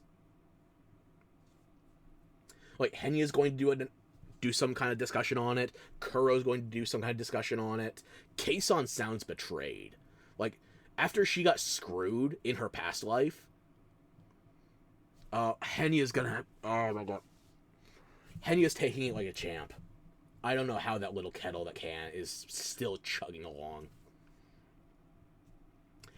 I think Michi's going to do some kind of announcement with it. Fruit is supposed to be coming back. I don't care for Fruit, personally. But I also don't care for Kuro. Some people are just not my sense of humor. I don't have to like everybody at the company, especially when the company is allegedly withholding $500,000 in funding for a charity. V-Shoujo, shoot yourself in the foot challenge. Maximum success.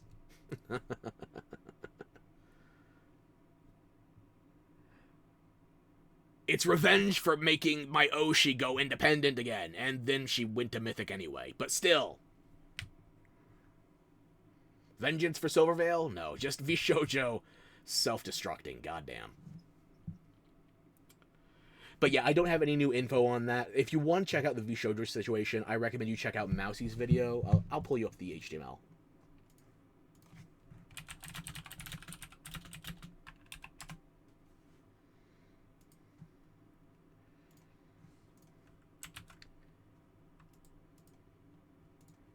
Right now, this is the best source we have for info regarding the V-Shoujo situation. We have also heard reports from the V-Shoujo JP side of things that someone in management was sharing the V-Shoujo JP talent's personal information. Like, everything I'm hearing about this right now is coming from the V-Shoujo EN side of things. It sounds like JP is even crazier. V-Shoujo EN lost more money. Lost, big-ass air quotes. But the JP side is breaching all kinds of privacy concerns. So, I'm not saying that yesterday I just coincidentally made the V-Shoujo jokes and they got Simpsons manifested into the future, but I was just worried about Zen leaving V-Shoujo. I didn't know how bad things were. It's like, oh yeah, Giga and Mada, okay. Zen, that's a big deal. Mouse leaving V-Shoujo? You just shot your poster child. That was like, imagine Nintendo sending Pikachu to the farm upstate. It's like, don't worry, you're going to be turned into batteries. Everything will be fine. No.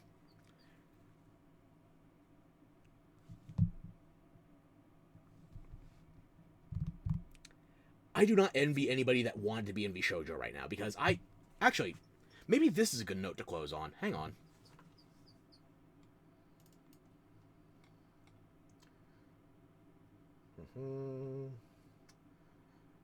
Let me get rid of that and that.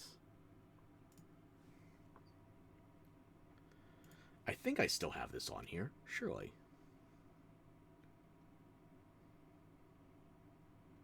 I can't remember if this is I can't remember if this is the edited version or not. Hang on, let me look.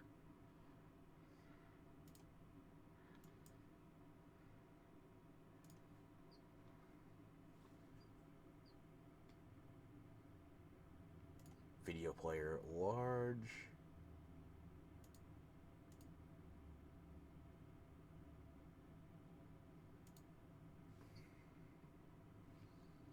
It is still not showing up. Goddamn. Not that, not that. Nope. Maybe. Mute that for a moment.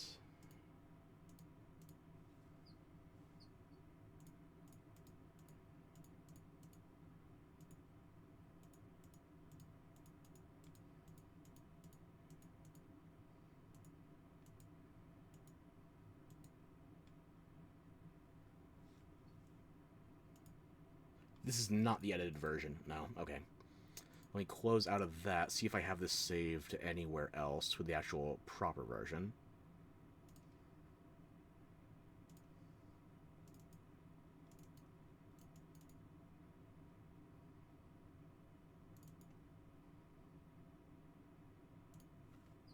Okay, it's showing up now. I think the best way I could possibly end this would be to actually show you when I auditioned for V-Shoujo. Because I still had an ounce of hope. And I wonder where it went.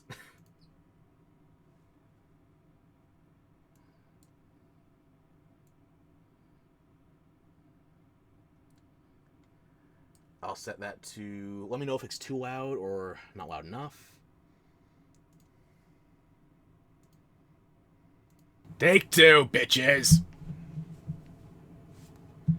I guess this isn't the edited version either. Hopefully it's good enough. Cringe? Cringe, yeah. I'm gonna hide myself then and just let this play.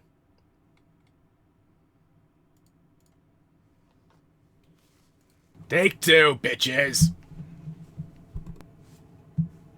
My cursor's not visible, is it? I hope so. Hope not, actually. I'll dub the music over after the fact.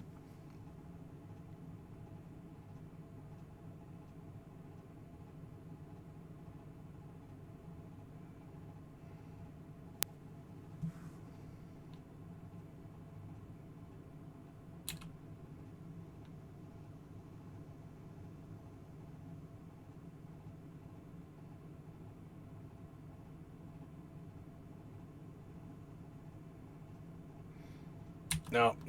Okay, let me just pop that hood off, take my ears down a few pegs. I did not... Okay. Take however fucking many, I'm gonna lose count.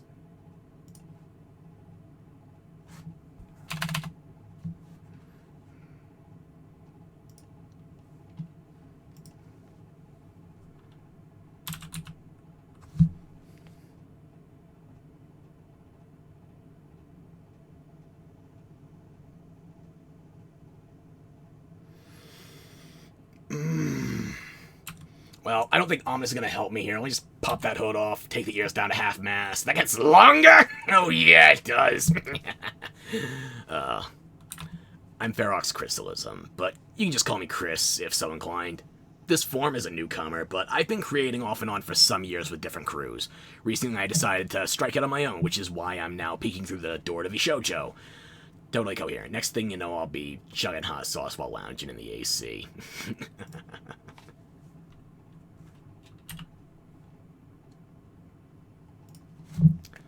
No, but in all seriousness, I spent a lot of time trying to not be a joiner. But if there's one team I'd ever really want to be a part of, it's gotta be Vishojo. You can blame the toaster for being so goddamn charismatic as to sucker me in. So, what about me? This likeness, which I'm debuting one way or another before year's end, is a resurrected cyberjackal. But all the cyber bits came from a printing press or the like. Lore's WIP, but I'll do it myself. RIP my free time. Heavy metal affectations, and not just of a robotic sort. I did the design and art for this model myself. Had to outsource the rigging for the sake of time, but I feel like this is only the first. Of how many? Who's to say? I like design. Been drawing here and there for over 20 years. Currently plotting out some single art for songs I've been working on, writer too, or in this case lyricist. I used to play guitar and sing, but that's, it's been some time. Trumpet too, but that's even further back. Oh yeah, making a year's worth of songs before I debut, so I can drop one single a month for my first year and then pop out an album and change on the anniversary. Fact is, I'm a simple Jersey guy. I like metal and games. I like learning, optimizing, and intense challenges. I have a particular set of skills, and that makes me a problem for my friends and family. But could be a tremendous boon for you. And if you're not so inclined, hopefully you'll keep an eye on me from afar. One way or another, Ferox will be my outlet so long as I'm still kicking. It's the only dream I have right now, and I'll fight for it. That, or go back to another couple hundred hours of Dragon's Dogma. Flip a coin. Ciao. I need a lozenge. Yeah, that was me. I want to say July 2024. Boop. There we are.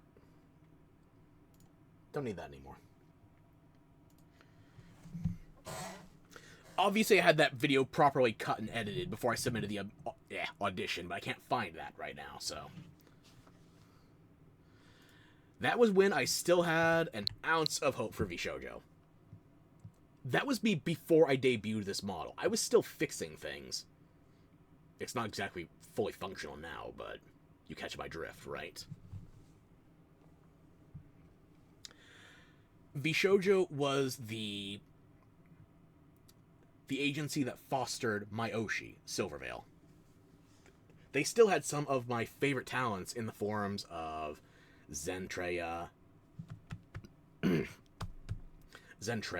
Henya. Project Melody was part of Vishojo. Project Melody was how I got introduced to VTubers. It was through the controversy of her being on Chatterbait, I think. So, if you thought I was jerking your chain, well, she was jerking something else that introduced me to the concept in the first place. You repeat, cringe. You're not wrong.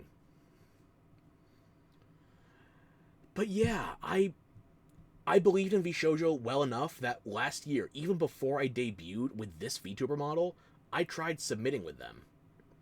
And now, it seems like everybody is abandoning ship. The talk of charity funds not being properly donated, that multiple creators have their payments withheld, the idea that the JP branch is leaking personal info, incriminating VTubers that are deliberately trying to maintain as much privacy as possible. I don't know how long they can stay afloat with how few people actually want to be affiliated with them right now. It seems like, I already said sinking ship. It seems like a house fire, and it's only inhabited by ash. And not the Ketchum variety either. So, if VShojo actually holds any IPs instead of just facilitating that of their talent, it's going to be a fire sale soon enough. But we already talked about Ketchum earlier, so maybe I should catch a goodbye while I can right now. We had a good time going over the Pokemon stuff, though. And catching a little bit of Pokemon Quest. But I can only keep rolling around the same damn puns so many times, so maybe I should let you go while I can. I'll be cringe on my own time, damn it. I'll do it tomorrow. Goddamn doctors trying to keep me alive, bastards. So, that'll be my problem, though. We will get to hang out again on Thursday for Monster Hunter. The Flame Fate Festival should be live with Wilds. Get some rest, bitch. I'll try my damnedest. Probably not by much. I will try, just I'll still be alive. The quality will vary. Those doctors better do a great job. They are not exactly worth their salary. Let me put it to you that way. Just because they're expensive doesn't mean they're valuable. Or are they going to catch these hands? Oh, okay. I think their only interaction with the Turks is probably from hair transplant patients, so I'll see if that's actually a threat to them.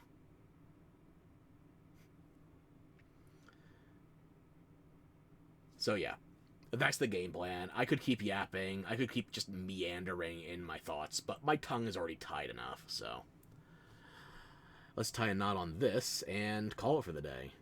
Thanks for hanging out. Hopefully I'll see you again soon. We got monsters to hunt. We're technically not 100% done with Monster Hunter Wilds, even if we were done yesterday. They keep adding more, the percentage will rise accordingly.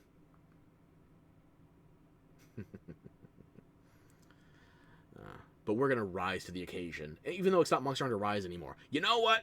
I'm going to break from this before I start going on to Sunbreak puns. It's a whole new world, and damn it, no, World is the other Monster Hunter, and also that's a Pokemon reference to Johto.